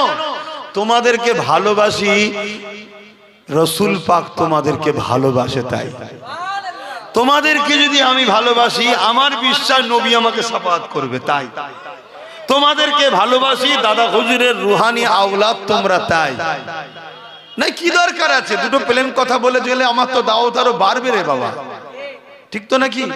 আমার জলসায় বাধা হয় না? হয় না? কত বাধা। কখন এ ডাকছে ফোন করে, এদিকায়, ও বলছে এদিকায়, ও বলছে এদিকায়, এ বলছে 5 লাখ টাকা দিয়ে দিচ্ছি, পুরো হুজুরের সেটআপ আমি এনে দেবো, ওইটাকে বাদ দে দে। বাবা, তোদের আবার হুজুরের সেটআপও আছে? তার মানে বুঝতে পেরেছেন, সেই ব্রিটিশ আমলে একদল লোককে ব্রিটিশরা নিয়ে যে আন্দামান সেলুলার জেলে রেখেছে, কালা পানির শাস্তি দিয়েছে। আবার ব্রিটিশরা একদল মৌলানাদের ঘরে মাসে মাসে মাইনও দিত। ব্যাপারটা কি? কথা কিছু মাথায় ঢুকছে? আজকে যেটা ঘটছে এটা নতুন নয়। যদি নতুন হতো না হয় তোমরা বুঝতে পারো না, আলাদা কথা। তোমরা একটু পিছনে যাও না, ব্রিটিশদের পিরিয়ডে যাও। ব্রিটিশদের সময় এই ভারতবর্ষে আব্দুল আজিজ মুহাদ্দিস দেহলভী রাহমাতুল্লাহ আলাইহি যখন ফতোয়া দিল ব্রিটিশদের বিরুদ্ধে লড়াই করা ফরজ, ওই সময় ব্রিটিশরা দেখলো হাই সর্বনাশ, এবার তো টিকা মুশকিল। এবার তো টিকা মুশকিল। কেন? মুসলমান ফরজ তো করতেই হবে, নাই তো কবিরা গুনাহ হবে, জাহান্নামে যেতে হবে। তাহলে মুসলমান তো উঠে পড়ে লাগবে। ব্রিটিশ দেখলো আমার তো পিঠের চামড়া তুলে ফেলবে পারে, তাহলে কি করা যায়? ব্রিটিশ চট ছেড়ে দিল। লুবি বক্তা, দুবি মলি সাহেব, লুবি মুফতি কে আছে দেখ, কার হুজুর হবার শখ আছে দেখ। একটু হুজুর থেকে মলি সাহেব ধর। কথা বুঝছেন না? বোঝেন না? হ্যাঁ, হুজুরের বেলায় মুরগির রান, আমার বেলায় মুরগির ঠ্যাং। সে শুকনোটা ঠ্যাং খাওয়ার হুজুর কে আছে দেখ। কোন মুফতি সাহেবের লোভ আছে একটু হুজুর হবা দেখ। ধরে লিয়ে ওকে ব্রিটিশরা চড় পেটিয়ে দিল, সব ধরে ধরে ধরে ধরে খবর হয়ে গেল। ব্রিটিশ তাদেরকে পয়সা দিল, লিজাও লিজাও লিজাও। কি করতে হবে? আব্দুল আজিজ মুহাদ্দিস দেহলভীর বিরুদ্ধে ফতোয়া দাও। ও ভুলভাল বলছে। কোথায় আছে ব্রিটিশদের বিরুদ্ধে লড়াই করা ফরজ? কোরআন হাদিসের কোথায় আছে? ব্যাস, ফতোয়া শুরু হয়ে গেল। দুটো গ্রুপ হলো না? হলো না? জোরে বলেন। ঠিক তেমনই ইতিহাস জানতে হবে। আজকে যখন আব্বাস সিদ্দিকী বলল দিদি মুদিকে ভোট দিয়া হারাম, ভোট দিলে ঈমান চলে যাবে, আমার বিরুদ্ধে একদল ফতোয়া দিয়েছে না? যায়নি? কোথা পেয়েছে, কি হয়েছে, সব বাজে কথা, এসব চলবে না বলছে না? বলেন। সেদিন ব্রিটিশ টাকা দিয়েছিল, আজকে ব্রিটিশদের বোন ডেকেছে এইদিকে আয়, এলে টাকা লিজা, টাকা লিজা, টাকা লিজা, আব্বাসের বিরুদ্ধে বল, আব্বাসের বিরুদ্ধে বল। বলছে না? বলেন। তা আমি তো বলছি তোদের হাতে সব ক্ষমতা। আমার এই ফতোয়াকে কাটার জন্য ব্রিকেট একটা ডেট কর, আর আমি যাব প্রমাণ করে দেবো দিদি মুদিকে যারা ভোট দেবে তারা বেঈমান জাহান্নামী হয়ে মরবে। আমি প্রমাণ করে দেবো, আজকে প্রমাণ করবে, একটু শুনবে? কারা কারা শুনতে চাও একটু হাত তুলে সাক্ষী দাও। শুনতে চাইছো? অসুবিধা নেই তোমার? যা করে খাচ্ছিলাম হুজুর খাওয়াটাও বন্ধ করে দেবে মনে হয়। কে বলেছে হুজুর বন্ধ করতে এসছে? তোর মন যাচ্ছে খেয়ে জাহান্নামে জানা, কিন্তু আমার বাপ, আমার মা, আমার ভাই, আমার বোনকে বুঝাবো না? বুঝাবো না? হ্যাঁ, তুই যদি আমার না হোস যা পারিস করগে যা। আমার রাসূলুল্লাহ দ্বীনের জন্য তোর যদি দিলে দয়া না থাকে, ময়া না থাকে, তোর মধ্যে ঈমান তো আগে থেকেই নেই রে। তুই যত খুশি খা না। কিন্তু যাদের দিলে ঈমান আছে, বোঝে না, সাথ দিচ্ছে, এগুলোকে বোঝানো দরকার আছে না নাই? কি গো, ঠিক বলছো তো?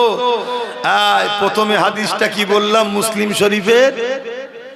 অন্যায় দেখলে হাত দিয়ে রুখে দাও। অন্যায় দেখলে হাত দিয়ে বলুন রুখে দাও। যদি হাত দিয়ে রুখতে না পারো মুখ দিয়ে অন্যায়ের প্রতিবাদ করো। যদি প্রতিবাদ করতে না পারো অন্তর থেকে ঘৃণা করে দূরে সরে যাও। আর অন্তর থেকে ঘৃণা করে দূরে সরে যাওয়ার সময় রাসূল বললেন এটা হলো বড় দুর্বল ঈমান। বড় দুর্বল ঈমান, একদম ঈমানের কমজোরি আলামত হলো এটা, অন্তর থেকে ঘৃণা করে দূরে সরে যাওয়া। আর এর আগে আরো দুটো নমুনা কি আছে? হাত দিয়ে রুখবে নাই মুখ দিয়ে প্রতিবাদ করবে। দ্বিতীয় নম্বর কথা, আল্লাহ রাসূল বললেন মিশকাত শরীফের হাদিস, কেউ জালিম জানার পর, কেউ জালিম জানার পর কোন মুসলমান যদি ওই জালিমকে শক্তিশালী করার জন্য সাথ দেয়, ওই মুসলমানটা আল্লাহ নবী বলছে ইসলাম থেকে বেরিয়ে যাবে। যে ইসলাম থেকে বেরোয় তার ঈমান থাকে। দুটো হাদিস সামনে রাখলাম, এবারে বলি, অসুবিধা হচ্ছে? বলুন, কেন্দ্র সরকার 2025 ওয়াকফ কালা কানুন যেটা করেছে, এটা সংবিধানের পক্ষে না বিরুদ্ধে? এক নম্বর, এটা আমার ইসলামের পক্ষে না বিরুদ্ধে? এটা জুলুম না জুলুম নয়? এটা অন্যায় না অন্যায় নয়? রাসূল বললেন অন্যায় দেখলে হাত দিয়ে। তাহলে কেন্দ্র সরকারের এই কালা কানুন, সংবিধান বিরোধী কানুন, ইসলাম বিরোধী কানুন, মসজিদ মাদ্রাসা কবরস্থান ঈদগাহকে মিটিয়ে দিবার চক্রান্তের কানুনকে রাসূলুল্লাহর হাদিস অনুযায়ী ঈমানের বৈশিষ্ট্যের মধ্যে প্রথম বৈশিষ্ট্য হলো হাত দিয়ে রুখতে হবে। যদি হাত দিয়ে রুখতে নাও পারি, কেন্দ্র সরকারের কালা কানুনের বিরুদ্ধে মুখ দিয়ে প্রতিবাদ করতে হবে। তোমার এই আইন মানছি না, তোমার এই কালা কানুন মিটিয়ে যাক মানছি না। এইভাবে প্রতিবাদ করতে গিয়ে যদি জেল হয় জেলে যেতে হবে, মার হয় মার খেতে হবে, যা হয় হবে। ঈমানকে বাঁচাবার স্বার্থে তোমাকে প্রতিবাদ করতে হবে। যদি প্রতিবাদ করার ক্ষমতাও তোমার না থাকে, কমসে কম কেন্দ্র সরকারের কালা কানুনের বিরুদ্ধে ঘৃণা করে দূরে সরে যেতে হবে। আর এই দূরে সরে যাওয়াটাও যারা করবে তাদের ঈমানটা কমসে কম আছে, কিন্তু বড় দুর্বল। এই তিনটের মধ্যে কোনোটা না করে কোন মুসলমান যদি এরপরও কেন্দ্র সরকারকে ভোট দেয়, তার মানে সাথ দিল, তাহলে তার মধ্যে ঈমান আছে মনে হয়? এই জোরে বলুন, বুঝে বুঝে বলছেন তো? রাসূল পাক সাল্লাল্লাহু আলাইহি ওয়াসাল্লামের হাদিস এটা। তাহলে তুমি ক্ষমতা নেই হাত দিয়ে রুখার, ঠিক আছে, মুখ দিয়ে প্রতিবাদ তাও করতে পারোনি, ঠিক আছে, আরে অন্তত ঘৃণা তো করো। তা না করে তুমি ওকে ভোট দিচ্ছ, তাহলে তুমি মূলত মসজিদ মাদ্রাসার বিরুদ্ধেই ভোট দিলে। যে মসজিদ মাদ্রাসার দুশমন হয় তার ঈমান থাকে? ঠিক এই কথাটা প্রথম বলেছিলাম। তারপরের কথা হলো এটাই, বুকে হাত দিয়ে বলো কেন্দ্র সরকারের বিরুদ্ধে আন্দোলন করব, আর রাজ্য সরকার বলবে দিল্লি গিয়ে আন্দোলন করো, আমি সব থেকে বড় দুশ্মন হব। এবং অনেক মুসলিম ছেলে আন্দোলন করার জন্য কেস দিয়েছে। তাহলে এই রাজ্য সরকার এটা ঠিক করছে না অন্যায় করছে? রাজ্য সরকার বলছে কোরআন শেষ হয়ে যাবে, আমার উন্নতি শেষ হবে না, এই কথাটা ঠিক বলছে না অন্যায় বলছে? রাজ্য সরকার রেশনের মাধ্যম দিয়ে নিরীহ নবীর উম্মতদের ঘরে প্রসাদ খাইয়ে কাফের বানাবে, এটা ঠিক করছে না অন্যায় করছে? রাজ্য সরকার স্লোগান তুলেছে ধর্ম যার যার উৎসব সবার, ধর্ম যার যার উৎসব সবার। আরে উৎসব তো ধর্মকে কেন্দ্র করে হয়। যে ধর্মে গায়রুল্লাহর উপাসনা করা হয় সেই উৎসবের সঙ্গে কোন মুসলমান যদি বলে এটা আমারও উৎসব, ওই মুসলমান মুশরিক কাফের হবে না? হবে না। তাহলে রাজ্য সরকার আমাদের ঘরে চাকরি দিল না, পড়া দিল না, পজিশন দিল না, অধিকার দিল না, উপরন্তু আমাদের ঘরে বেঈমান মুশরিক কাফের বানাচ্ছে, এটা ঠিক করছে না অন্যায় করছে? রাসূলুল্লাহর হাদিস, অন্যায়ের বিরুদ্ধে হাত দিয়ে লড়তে হবে। আবার রিসেন্ট এই কয়েক মাস আগে আবার রাজ্য সরকার কেন্দ্র সরকারের সেই ওয়াকফ কালা কানুনকে মেনে নিয়েছে না নেয়নি? জোরে বলুন। তাহলে কেন্দ্র সরকার আইন করেছে, এই আইনকে অ্যাকসেপ্ট করে বাংলায় লাগু করছে। তার প্রমাণ দুর্গাপুরে বোলডুজার দিয়ে মাদ্রাসা ভেঙেছে, নদিয়ায় বোলডুজার দিয়ে ঈদগাহ দখল এখনো চলছে। মন দিয়ে শোনেন, জেনে রাখে, তাহলে ও যেমন ইসলাম বিরোধী করে, সংবিধান বিরোধী করে আইন করেছে, এও সেই আইনকে সাপোর্ট করে সংবিধান ও ইসলামের বিরোধী হয়েছে না হয়নি? রাসূলুল্লাহর হাদিস অনুযায়ী অন্যায়ের বিরুদ্ধে হাত দিয়ে লড়ো, ওর বিরুদ্ধেও লড়তে হবে, এর বিরুদ্ধেও লড়া দরকার আছে না নাই? তুমি যেমন রাসূলুল্লাহর হাদিস হাত দিয়ে যদি লড়তে না পারো, মুখ দিয়ে প্রতিবাদ করতে হবে, ওর বিরুদ্ধেও করতে হবে, এর বিরুদ্ধেও করা দরকার আছে না নাই? ঠিক তেমনই অন্তর থেকে ঘৃণা যদি প্রতিবাদ করতে নাও পারো, তাহলে ওর বিরুদ্ধেও যেমন অন্তর থেকে ঘৃণা, এর বিরুদ্ধে অন্তর থেকে ঘৃণার দরকার আছে না নাই? যেমন ওকে ভোট দিলে ঈমান থাকবে না, একেও ভোট দিলে ঈমান। জোরে বলো, আরো আওয়াজ দিয়ে বলো। রাসূলুল্লাহর হাদিসের বিরুদ্ধে কেউ যাবে? কারা কারা যেতে ইচ্ছে আছে হুজুরের হাদিসের বিরুদ্ধে? যাও না, তোমার এলাকায় বেরোবে, দেখবে ভোটের সময় সব দেখা যাবে, দেখে নিয়ে বুঝে নেবে এ মুসলমান ঘরে জন্ম নিয়েছে, মুসলমান ঘরের ছেলে, কিন্তু এ দুনিয়াদারের জন্য বেঈমান হয়ে গেছে। এই সব মুসলমান জান্নাতে যাবে? তাসলিমা নার্সির নাম শুনেছেন না শোনেননি? মুসলমান ঘরে জন্ম হয়েছে না হয়নি? ওর ঈমান আছে? সালমান রুশদি মুসলমান ঘরে জন্ম হয়েছে না হয়নি? ঈমান আছে? এরকম কত রয়েছে রে বাপ। সেই পরীক্ষা শুরু হয়েছে আল্লাহর পক্ষ থেকে। এখন আমার শেষ কথা, নবীর দ্বিতীয় হাদিস, যে জালিম জানার পর কোন মুসলমান যদি তাকে সাথ দেয় ক্ষমতায় শক্তিশালী করার জন্য, সেই মুসলমান ইসলাম থেকে বেরিয়ে যাবে। যে বেরিয়ে তার ঈমান থাকে। এবারে বলুন, কেন্দ্র সরকার মসজিদ মাদ্রাসা ওয়াকফকে মিটাতে চাইছে, এটা জুলুম না জুলুম নয়? রাজ্য সরকার এটা করছে, জুলুম না জুলুম নয়?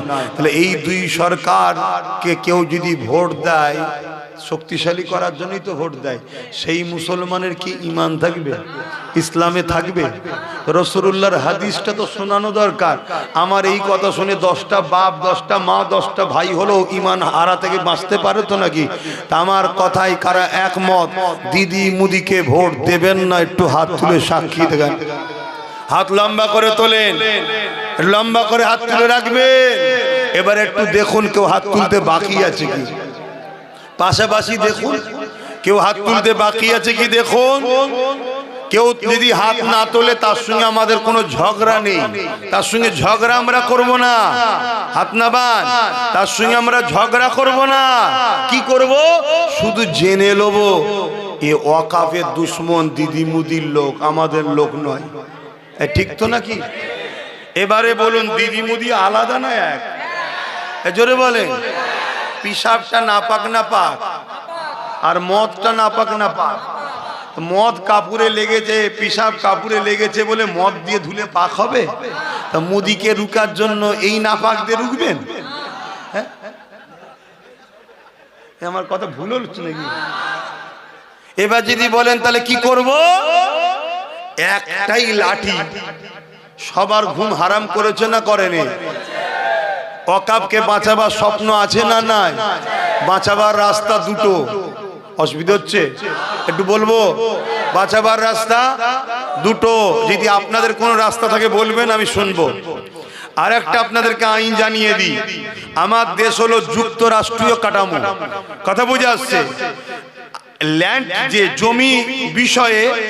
জমির বিষয়ে রাজ্য সরকার যদি কেন্দ্র সরকারকে জমি না দেয়, এক টুকরো ঢিলাও কেন্দ্র সরকার রাজ্য থেকে নিয়ে যেতে, তাহলে রাজ্য সরকার যদি ওর আইনটাকে না মানতো, ক্ষমতা ছিল না এই রাজ্য থেকে এক টুকরো মাটি নিয়ে যেতে পারত।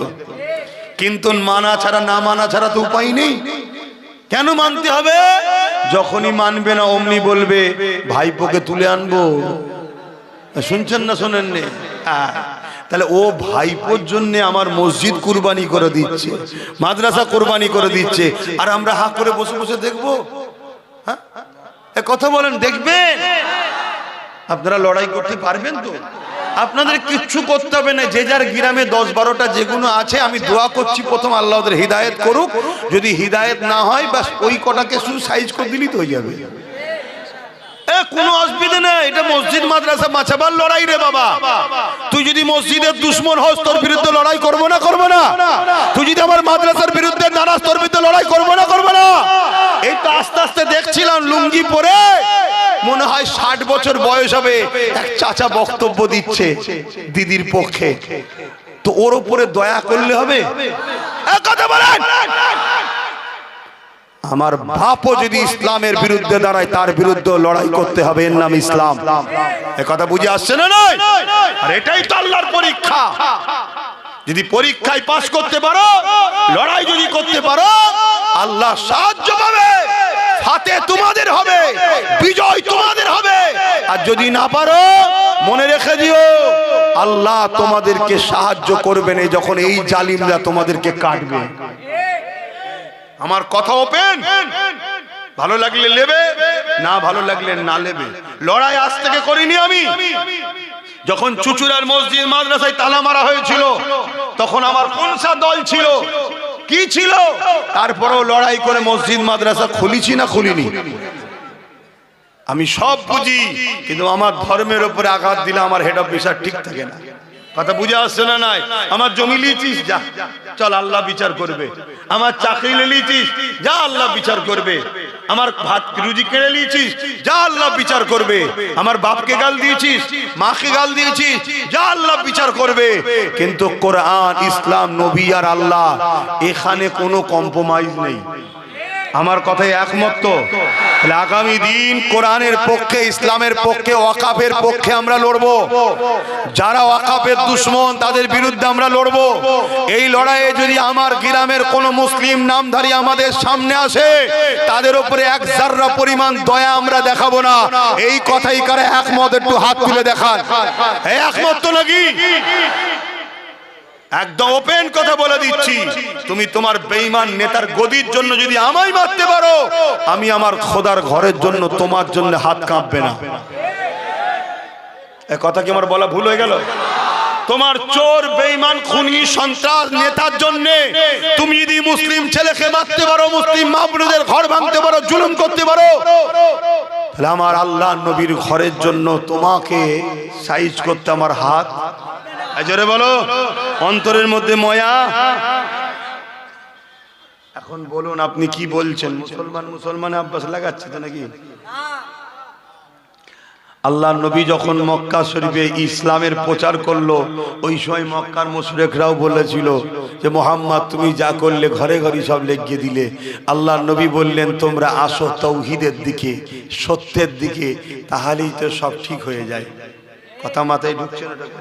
আমরা কারো মন্দির ভাঙতে যাচ্ছি, গুরুদুয়ার ভাঙতে যাচ্ছি, গির্জা ভাঙতে যাচ্ছি, কারো ঘর দখল করছি, ভাইপোর বাড়ি দখল করছি না, কেন দখল করতে যাব? কিন্তু বারবার আমাদেরটাই দখল করা হচ্ছে না, হয়নি? আমাদের উপরেই জুলুম হচ্ছে না, হয়নি? তাহলে আমি ডিফেন্স করব না? তোমরা পারবে তো? সেদিন ফেরাউনের দিকে সৈন্য ছিল, মুসা নবীর দিকে আল্লাহ ছিল। সেদিন নমরুদের দিকে সৈন্য বাহিনী ছিল, ইব্রাহিম নবীর দিকে আল্লাহ ছিল। সেদিন এজিদের দিকে রাজ পাওয়ার সৈন্য ছিল, আমার হোসাইনের দিকে আল্লাহ ছিল। সেদিন এই হিন্দুস্তানি আমার গরিবের নওয়াজ আর জালিম বাদশার সাথে লড়াই হয়েছিল। জালিমের দিকে সৈন্য সামন্তর অর্থ ম্যান পাওয়ার সব ছিল, আমার গরিবের নওয়াজের দিকে আল্লাহ ছিল। বিজয়টা কিন্তু গরিবের নওয়াজেরই হয়েছে। জোরে বলুন সুবহানাল্লাহ। ঘাবড়াবার কিছু নেই, ঘাবড়াবার কিছু নেই। আল্লাহর ঘরের জন্য যদি আমার জীবনটা যায়, নিজেকে ধন্য মনে করব।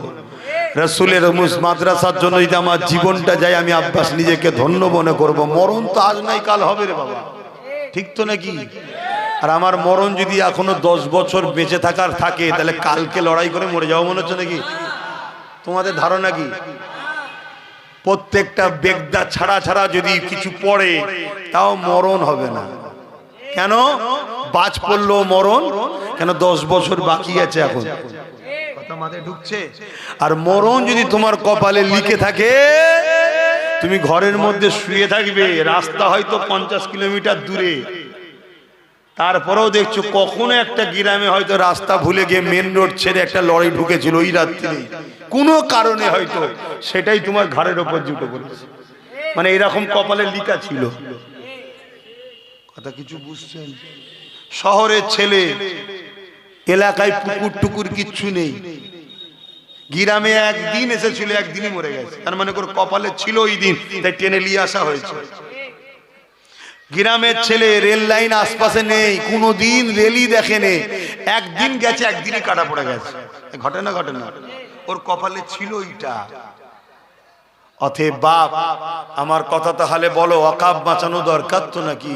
যদি ওয়াকাফ বাঁচাতে ভারতের মুসলমান না পারো, তোমাদের অস্তিত্ব থাকবে না, এটা মনে রেখে দেখে। এই বাঁচাবার পন্থা আমার জানা দুটো, আমি বলবো একটু। নাম্বার 1 হলো সুপ্রিম কোর্ট। কেন? যারা আইন করেছে লোকসভারও আব্বা হলো সুপ্রিম কোর্ট। কথা শুনছেন তো? হ্যাঁ, দেশের সর্বোচ্চ মাথা। সুপ্রিম কোর্ট যদি আইনকে বাতিল করে দেয়, বাতিল হবে। তা সুপ্রিম কোর্ট কি এমনি এমনি বাতিল করে দেবে? কথা বলেন, সুপ্রিম কোর্ট কি এমনি এমনি বাতিল করে দেবে? আমরা যদি ঘুমোই, সুপ্রিম কোর্ট কি বলবে? তারাও তো মানুষ নাকি? তাদেরও বউ বাচ্চা ছেলে পুলে আছে না নাই?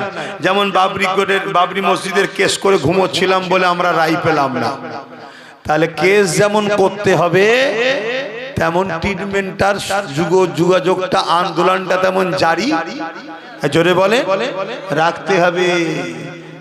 তাই কেস যেমন করতে হবে, আন্দোলন জারি। যারা বলেছিল বিজেপির হাত থেকে মুসলমানকে বাঁচাবে, তারা কেস করেছে তো? সরকার কেস করেছে? তাহলে বলো, সেই একজনই কেস করেছে, নওশাদ সিদ্দিকী। তা আগামী দিন কলকাতায় যাচ্ছ নাকি ওর ডাকে? কি গো, কলকাতায় যাচ্ছ তো নাকি?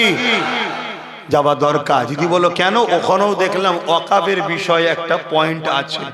তাহলে ভিড় যত বাড়বে, তত আন্দোলনটা প্রভাব দিল্লিতে পড়বে, এটা মাথায় রেখো। কাজকাম তো রোজই আছে, যদি সময় পাও যাবে। তাহলে প্রথম নম্বর এটা কেস এবং আন্দোলন। দ্বিতীয় নম্বর হলো কি, কোন পাওয়ারে ওরা আইন করেছে ভাই? কোন পাওয়ারে? রাজ পাওয়ারে, এবং সংবিধানের বিরোধী আইন। তাহলে আমাদেরকেও রাজ পাওয়ার দখল করতে হবে, দখল করে আমরাও আইন করে ওয়াকাফকে ফিরিয়ে নেব। কথা বুঝে আসছে না? নাই। এবার শুরু করো তোমার রাজ্য থেকে। এই রাজ্যেই যদি তুমি বিধানসভাতে ক্ষমতায় থাকতে পারো, এখান থেকে বিল পাস করলে ব্যাস, ওরা আইন আর চলবে না তো? এখান থেকে জমি নিয়ে যেতে পারবে না? কথা মাথায় ঢুকছে না? ঢোকে না? তাহলে সেই জায়গাগুলো তোমরা মাথায় রাখো। এর জন্যই আব্বাস সিদ্দিকী বলে যে তোমরা শক্তিশালী হও, রাজ পাওয়ার করো। এই বলার থেকে আপনারা অখুশি হন নাকি? তাহলে আমার একটা শেষ কথা, নওশাদ সুপ্রিম কোর্টে কেস চালাচ্ছে ওয়াকাফকে বাঁচাবার জন্য, এটা কি ভুল করছে? তাহলে ঠিক যখন করছে, ওর সাথ দিয়ে দরকার আছে না? নয়, ও একা, ওর সাথে যদি আরো 30-40টা হয় ওর হাত মজবুত হবে না? হবে না? তাহলে ওয়াকাফ বাঁচাবার স্বার্থেও তো আমাদের উচিত ওর সাথ দেওয়া। বাকি আরো শিক্ষা শাস্ত্র অনেক কিছু রাজনীতিতে প্রয়োজন আছে, সেটা ভিন্ন বিষয়। একটা ধর্মগুরু হিসেবে জিজ্ঞেস করছি, ওয়াকাফ বাঁচাবার স্বার্থেও তো সাথ দেওয়া দরকার আছে না নাই? কারা ওর সাথ দিতে রাজি আছে একটু হাত তুলে দেখাবে? আমি জোর করলাম? জোর করেছি? হাত নামাও। এই যে তোমাদের এলাকা, তোমরা যদি এক হয়ে যাও তাহলে এখানে আশপাশে 5-6টা যা আছে সবই তোমরা পেয়ে যাবে। ঠিক না বেটি? তোমরা যদি এক হয়ে যাও 5-6টা তো পেয়ে যাবে। তাহলে এইভাবে এরকম করে করে করে করে যদি 30-40টা ওর হাতে যায়, তারপরে এবার একদিন দেখবে পুরো চলে যাবে। কথা মাথায় ঢুকছে না? ঢুকে না? তে কোনো ভাববে, মাথায় রাখবে। তো এই যে কথাগুলো বললাম, কারো কোনো কষ্ট হলো? কারো মনের মধ্যে হয়নি তো যে হুজুর সবই ঠিক আছে, এই জলসায় এসে রাজনীতির কথা বলছে কেন? মাথায় ঢোকে না তো? আমি কয়েকটা কারণে বলি। প্রথম কথা হলো, ইসলামের রাজনীতি আছে না নাই? দ্বিতীয় নম্বর কেন বলি, আমার বলার জায়গাতে এইটা। আমি তো হুজুর, আমি তো ওয়াইজি, আমি তো ইসলামের প্রচারক, আমার বলার জায়গা তো এটা। আর আমি বলছি কার বিরুদ্ধে? যারা ইসলামের দুশ্মন তাদের বিরুদ্ধে বলছি। বলো বুকে হাত দে, দিদি মুদি ইসলামের দুশ্মন হ্যাঁ কি না? জোরে আওয়াজ দিয়ে বলো হ্যাঁ কি না? আল্লাহকে সাক্ষী রেখে বলো হ্যাঁ কি না? এরা ইসলামের দুশ্মন হ্যাঁ কি না? যারা হ্যাঁ বলছো হাত তুলে দেখো। তাহলে বলো ইসলামের দুশ্মনের বিরুদ্ধে বলার জায়গা এটা নয়? এখান থেকে ফেরাউনের বিরুদ্ধে বলা হয় না? হয় না? এখানে নমরুদের বিরুদ্ধে বলা হয় না? হয় না? এজিদের বিরুদ্ধে বলা হয় না? হয় না? চিঙ্গিস খানের বিরুদ্ধে বলা হয় না? হয় না? আবু জেল, উতবা, সাইবা, উমাইয়াদের বিরুদ্ধে বলা হয় না? হয় না? তারা কে ছিল? তৎকালীন সময় জালিম শাসক ছিল। তাহলে এখান থেকে যদি তৎকালীন সময়ে জালিম শাসকের বিরুদ্ধে বলা হয়, কেন? তারা ইসলামের দুশ্মন ছিল, মানবতার দুশ্মন ছিল, মনুষ্যত্বের দুশ্মন ছিল। তাহলে আজকের দিনেও যদি কেউ ইসলামের দুশ্মন, মানবতার দুশ্মন, মনুষ্যত্বের দুশ্মন থাকে, তার বিরুদ্ধে এখান থেকে বলা যাবে না? যাবে না? কোনটা? তাই বলছি।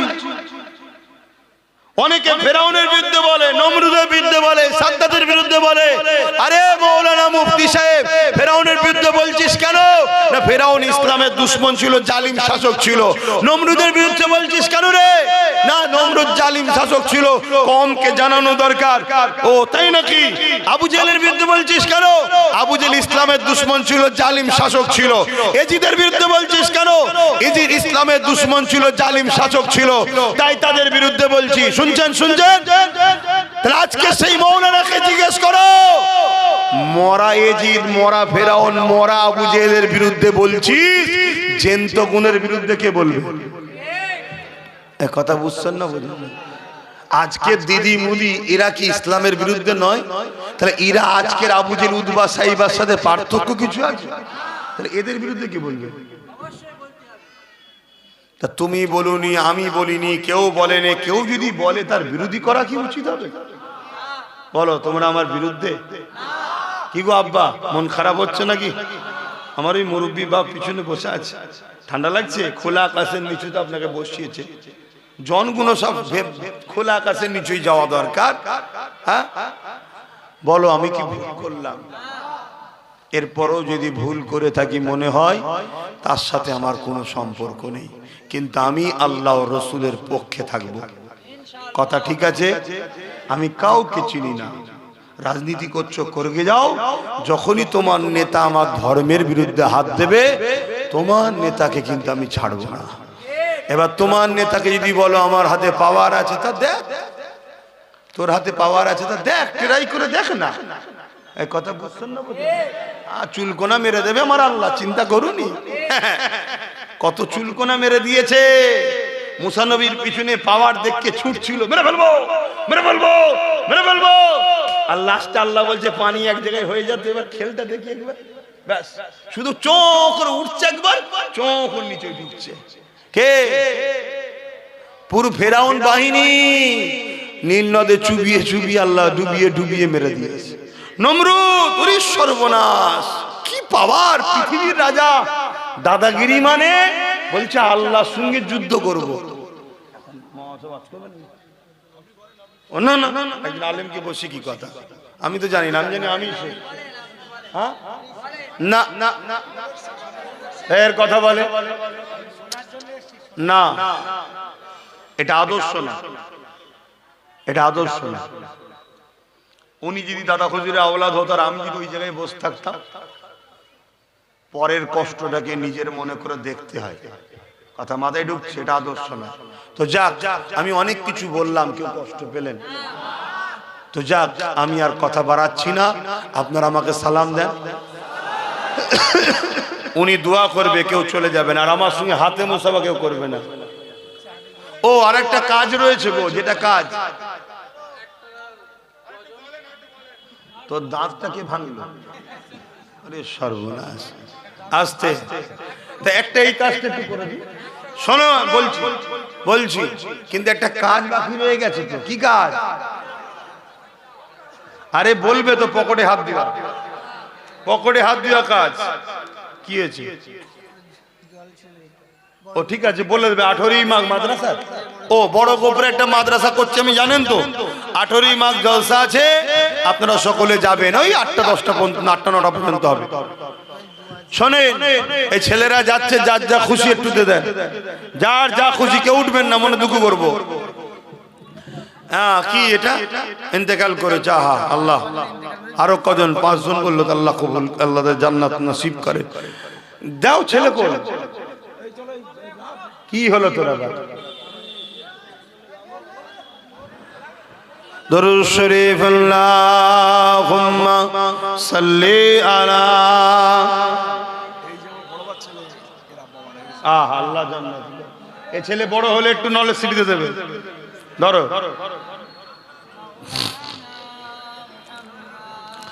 যাদের হৃদয়ে আছে আল্লাহর ভয়, তারা কখনো ভুলে যায় না। আল্লাহর প্রেম ছাড়া এই দুনিয়া কারো কাছে কোনো কিছু চাই না। যাদের হৃদয়ে আছে আল্লাহর ভয়, তারা কখনো ভুলে যায় না। আল্লাহ প্রেম ছাড়া এই দুনিয়া কারো কাছে কোনো কিছু চাই না। কি হলো তোমাদের?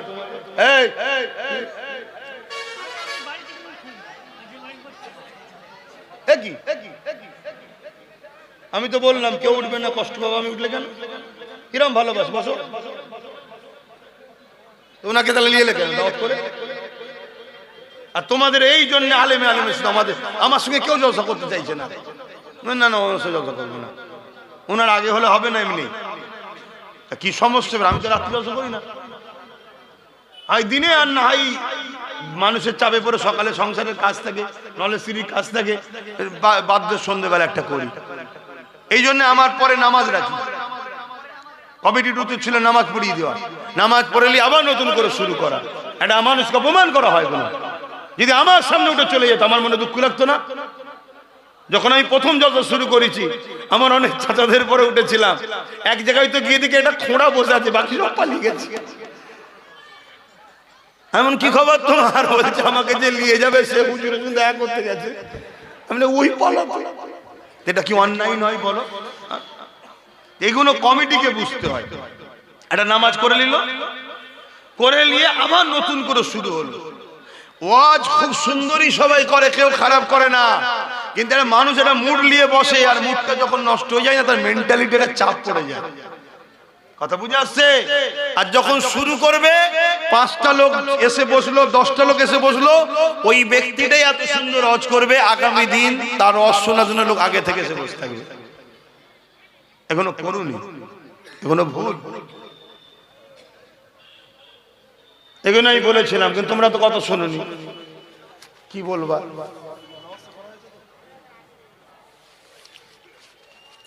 তো যাই হোক, আমি আর বাড়াচ্ছি না, আমি দুঃখিত। আপনারা আমাকে সালাম দেন। ওয়ালাইকুম আসসালাম ওয়া রাহমাতুল্লাহি ওয়া বারাকাতুহু। কি কষ্ট পেলেন? এরপরও যদি কষ্ট পান, আমার থেকে দূরে থাকবেন, কিন্তু আমি ইসলামের পক্ষে লড়ব। শুনছেন? আমি আমার কওমের মানুষদের জন্য লড়বো, পাশাপাশি হিন্দু, দলিত, আজমি, সাঁওতাল, বাগদি, যে কোনো অসহায় গরিব আমার দিনের যদি দুশ্মন না হয় সেই আমার ভাই বোন। সে অন্য ধর্মের, সে জবাব আল্লাহর কাছে দেবে, কিন্তু আমার ভাই বোন তারা বাপ আদমের সন্তান, মা হাওয়ার সন্তান। আসসালামু আলাইকুম। কেউ মুসাফার হাত বাড়াবেন না, বসে বসে দরুদ পড়েন। আল্লাহুম্মা সাল্লি আলা।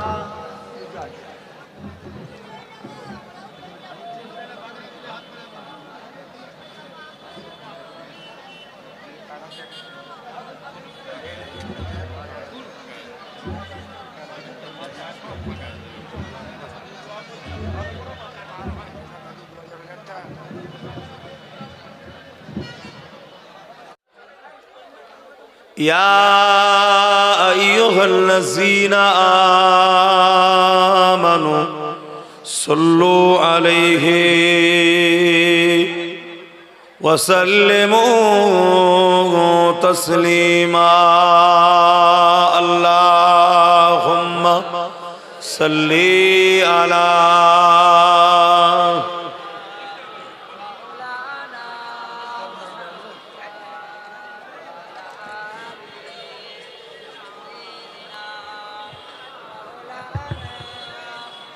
ওই ধারে ধারে বসে যাও না, ওখানে বসে যাও, ওদিকটা বসে যাও না, তাহলে তো পিছনে আরো লোক ধরে যাবে। মোহাব্বতে আল্লাহুম্মা সাল্লি আলা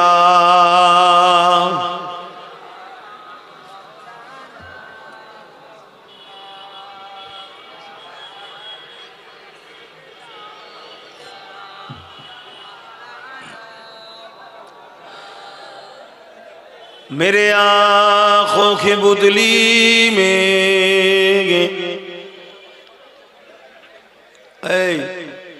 তুমি এত হুড়োহুড়ি করছো কেন? এখানে ওয়াজ করো, সামনে দিয়ে যাবে, যাও তাড়াতাড়ি যাও।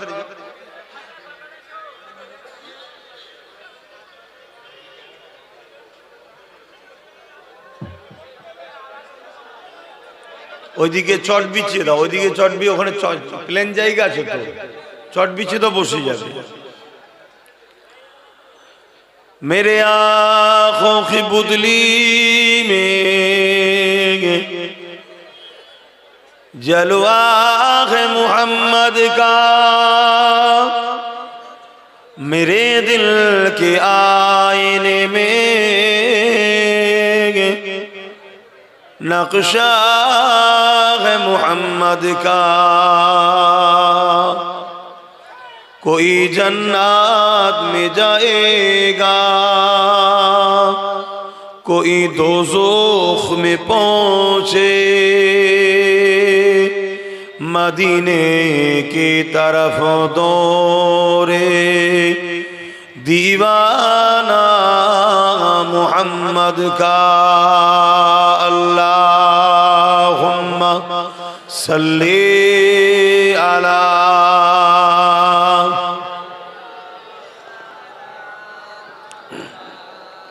जोरे जोरे पढ़ें वाला आले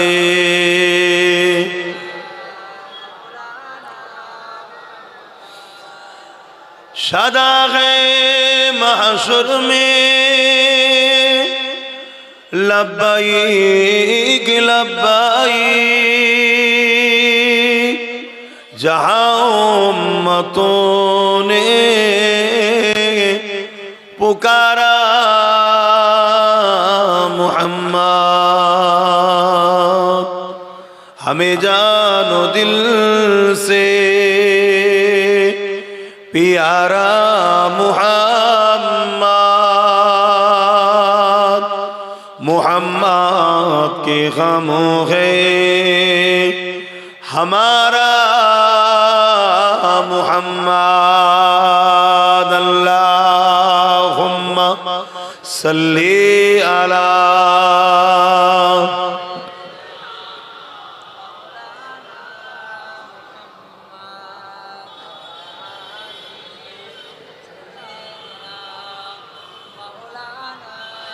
कलमे ला इलाहा इल्लल्लाह, ला इलाहा ইল্লাল্লাহ লা ইলাহা লা ইলাহা ইল্লাল্লাহ মুহাম্মাদুর রাসূলুল্লাহ লা ইলাহা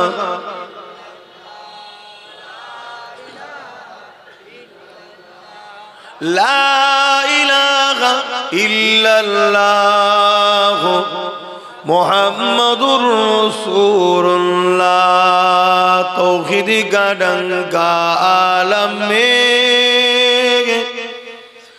बजुआ दिया कमली वाले ने तौहीद गाडंगा आलम में बजुआ दिया कमली वाले ने पी पी के पियाले कौसर के लौटेंगे मजाजी भर भर के इन्ना आतैना कल कौसर फरमा दिया कमली वाले ने दीनो मिला ईमानो मिला पढ़ने के लिए कुरान मिला जो कुछ देने का था सब कुछ दिलवा दिया कमली वाले ने बोलो ला इलाहा इल्लल्लाह ला इलाहा ला इलाहा इल्लल्लाह मुहम्मदुर रसूलुल्लाह अल्लाहुम्मा सल्ली अला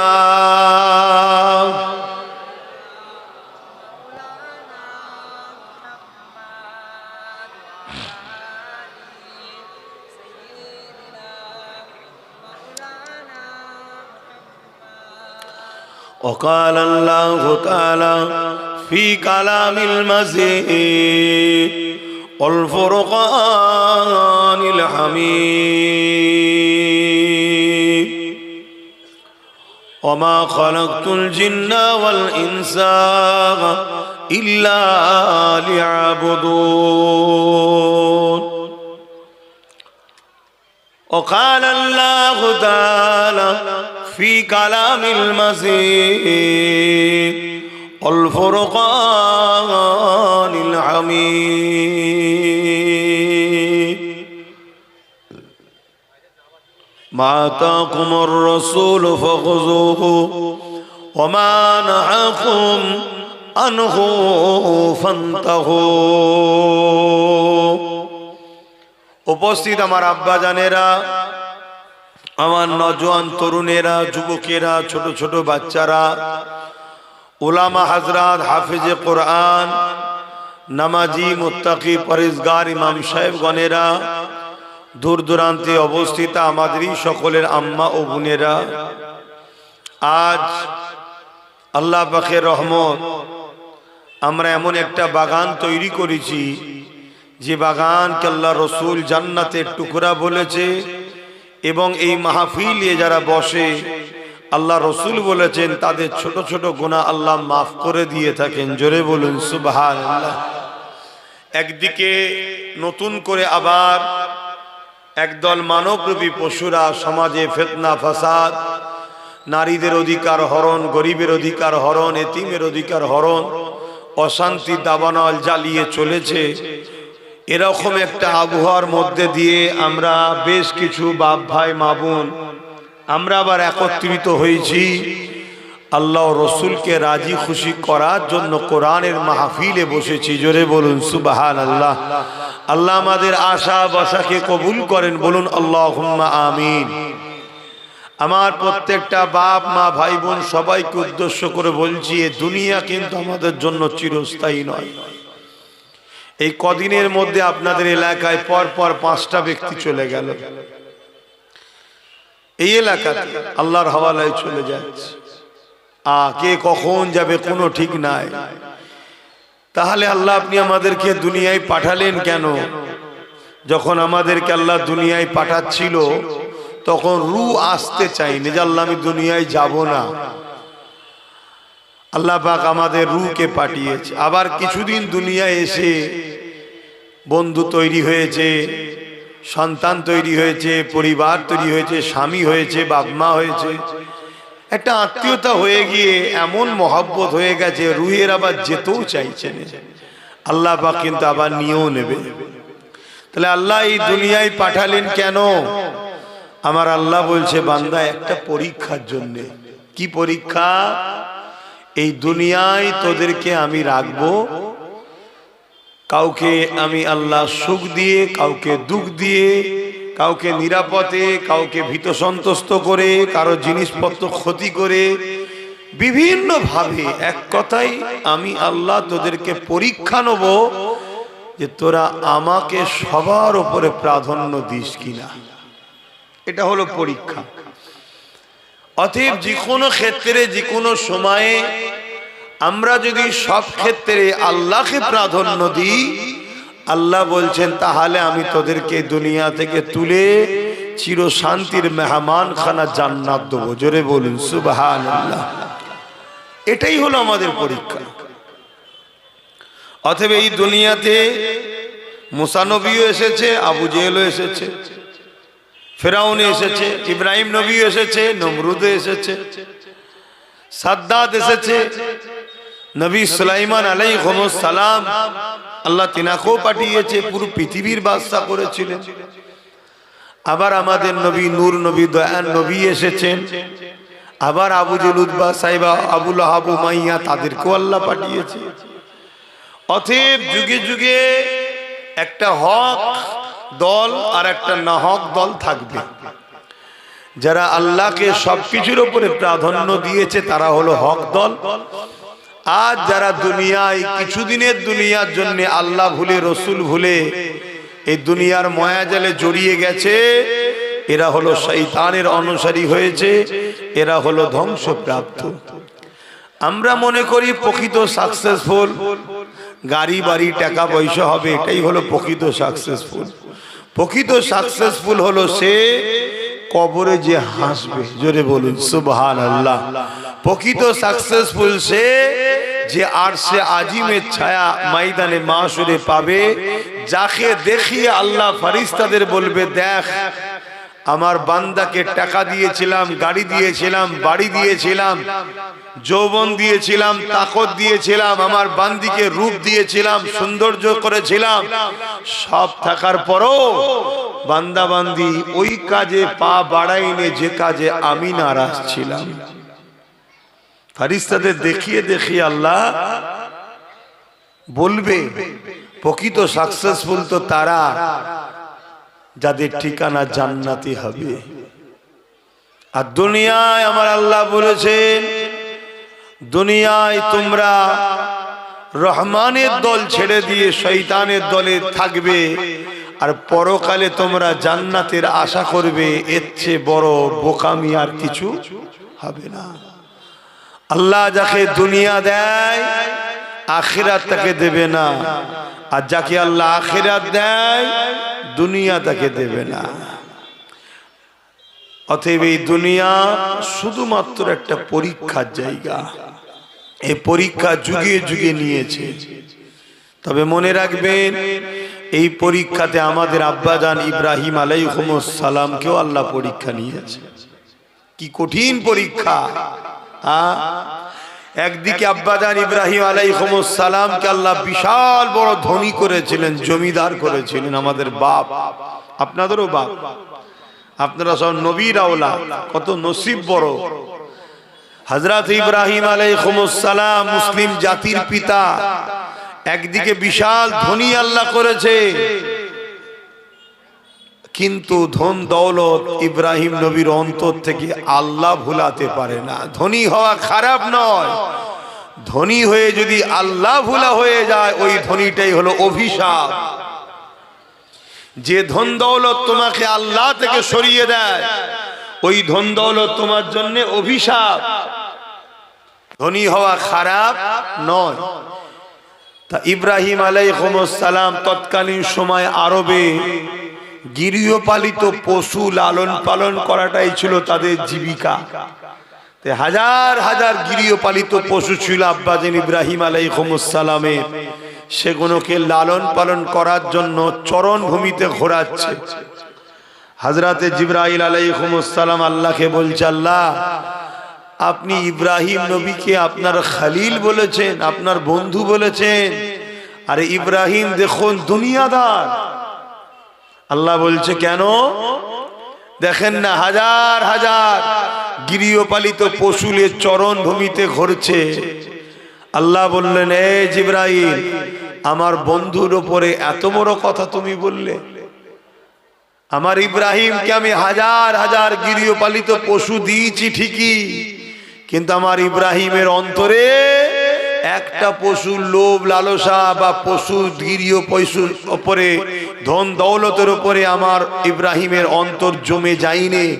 আমার ইব্রাহিমের অন্তরে আমি আল্লাহ, আমি আছি। জোরে বলুন সুবহানাল্লাহ। হযরতে জিবরাইল আলাইহিস সালামকে আল্লাহ বলছেন, তোমার যদি মনে হয় আমার ইব্রাহিমকে পরীক্ষা নিবার, তো যাও গিয়ে দেখো। হযরতে জিবরাইল আলাইহিস সালাম মানুষের সোরাত ধরে দুনিয়ায় এসেছে। এসে ইব্রাহিম নবীর বাড়ির সামনে দিয়ে যাচ্ছে আর জবানে বলেছে আল্লাহু আকবার। ইব্রাহিম নবী ঘরে ছিলেন, ছুটে বাহির হয়ে এসে বলছে, কে আমার আল্লাহকে ডাকলেন? জিবরাইল আলাইহিস সালাম তখন মানুষের সোরাতে, তিনি তখন বললেন, কেন আমি ডেকেছি, আরো একবার ডাকেন। হযরতে জিবরাইল আলাইহিস সালাম বলেন, আপনার কথা দিয়ে আমি কেন ডাকবো? আমার যখন মর্জি যাবে আবার তখন ডাকবো। হযরত ইব্রাহিম আলাইহিস সালাম বলে, আপনি যদি আমার মালিক রব আল্লাহকে ডাকেন, আমি ইব্রাহিম, আমার অনেক গৃহপালিত পশু আছে, একবার যদি আমার আল্লাহর নাম নেন, আমি আমার গৃহপালিত পশুগুলো থেকে অর্ধেক পশু আপনাকে দিয়ে দেব।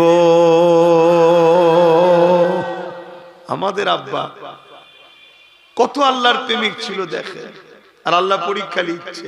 একদিকে দিয়েছে, আবার জিবরাইল পাঠিয়ে পরীক্ষা নিচ্ছে। একটা নাম শোনার জন্য, আল্লাহর নাম শোনার জন্য দিচ্ছি। আর আমাদের যুবকরা ইব্রাহিম নবীর সন্তান, এখন আমরা কোরআনের মাহফিল, আল্লাহর আলোচনার মাহফিল থেকে ছুটে পালাচ্ছি, আর ওইদিকে শয়তানের দল বসে আছে, ডাকছে আয়, খেলায় আয়, মেলায় আয়, যাত্রায় আয়, ফাংশনে আয়। যুবক, দুটোর মধ্যে একটা, দুনিয়া চাও মজা করে লাও, আর যদি বলো জান্নাত চাই, দুনিয়ায় একটু ধৈর্য ধরো, দেখো কোনটা করবে। আর যদি দুনিয়া চাই তো দুনিয়ার মতো দুনিয়া লাও, একদম মজা করে লাও, আদানি আম্বানির মতো ঝেড়ে ঝুড়ে কোটি কোটি টাকার মালিক হয়ে ফুর্তি আনন্দ করো। কথা শুনছেন তো নাকি? তাতে এতিমের, গরিবের, বিধবার, দেশের কারো বাদ দিওনি, যার পারো খেয়ে যাও। আর আমাদের ছেলেগুলো তো না দুনিয়াও পাচ্ছে না আখিরাত পাচ্ছে। কি সব হতে পেরেছে নাকি আরবপতি? দুনিয়াও যাচ্ছে, আখিরাতও যাচ্ছে। মনকে স্থির করো, দুনিয়া যদি চাও আখিরাত পাবে না, আর আখিরাত যদি চাও দুনিয়া একটু ধৈর্য ধরো। আব্বা জান ইব্রাহিম আলাইহিস সালামের কথা শুনে জিবরাইল আল্লাহু আকবার বললেন। আব্বা ঘর থেকে গিয়ে তার যেখানে ছিল গৃহপালিত পশু, সেখান থেকে নিয়ে এসে হাজার হাজার পশু হাফ হযরতে জিবরাইল সাল্লামকে দিয়ে দিলেন। জোরে বলুন সুবহানাল্লাহ। হযরতে জিবরাইল আলাইহিস সালাম এই পশুগুলোকে নিয়ে তিনি রওনা দিতে লেগেছে। এমন সময় ইব্রাহিম আলাইহিস সালাম আবার বলে উঠলেন, এ আল্লাহ পাকের বান্দারে আরো একবার আমার আল্লাহর নাম লাও। ইব্রাহিম আলাইহিস সালামের কথা শুনে হযরতে জিবরাইল আলাইহিস সালাম বলতে লেগেছে এবারে কি দেবেন? ওই সময় ইব্রাহিম সাল্লাম বলতে লেগেছে বাকি যে অর্ধেক গৃহপালিত পশু রয়ে গেছে আমার আল্লাহ আমাকে ভালোবেসে দিয়েছে, কিন্তু এগুলোর উপরে আমার কোনো টান নাই। অবালা পশু না খাওয়ালে গুনাহ হবে, তাই চরণভূমিতে নিয়ে যেতে হয়। এগুলো যদি না থাকে আরো বেশি বেশি আমার আল্লাহর ইবাদত করতে পারবো। আর আমরা তখন টাকা গোনাতেই ব্যস্ত। হ্যাঁ, আমার নওজওয়ানেরা, হযরত ইব্রাহিম আলাইহিস সালাম মনে মনে অবাক হয়ে যাচ্ছে, কাকে আমি দুনিয়াদার বলেছিলাম, এ তো আল্লাহ পাকের প্রকৃত দিবানা, আল্লাহ পাকের প্রকৃত মাহবুব। তাই হযরত জিবরাইল আলাইহিস সালাম আবার আল্লাহু আকবার বললেন, বাকি যে অর্ধেক গৃহপালিত পশু ছিল সম্পূর্ণ নিয়ে এসে হযরত জিবরাইল আলাইহিস সালামের হাতে দিয়ে দেয়। কি মোহাব্বত দেখে, কিন্তু এটা পরীক্ষা অপর দিকে। তাহলে বাপকে পরীক্ষা নিয়েছে, ছেলেদের পরীক্ষা নেবে না? আল্লাহ কোরআনের মধ্যে বলছে তোমরা কি মনে করো যে একটা বান্দা পরীক্ষা ছাড়া জান্নাত চলে যাবে? কিন্তু শুকরিয়া আদায় করো যে আমাদেরকে আল্লাহ হালকা হালকা পরীক্ষা নিচ্ছে। এই পরীক্ষা দিয়ে আমরা ফেল হয়ে যাচ্ছি। যে পরীক্ষা সাহাবাদের নিয়েছে ওই পরীক্ষা যদি আমাদের নিত কি হতো?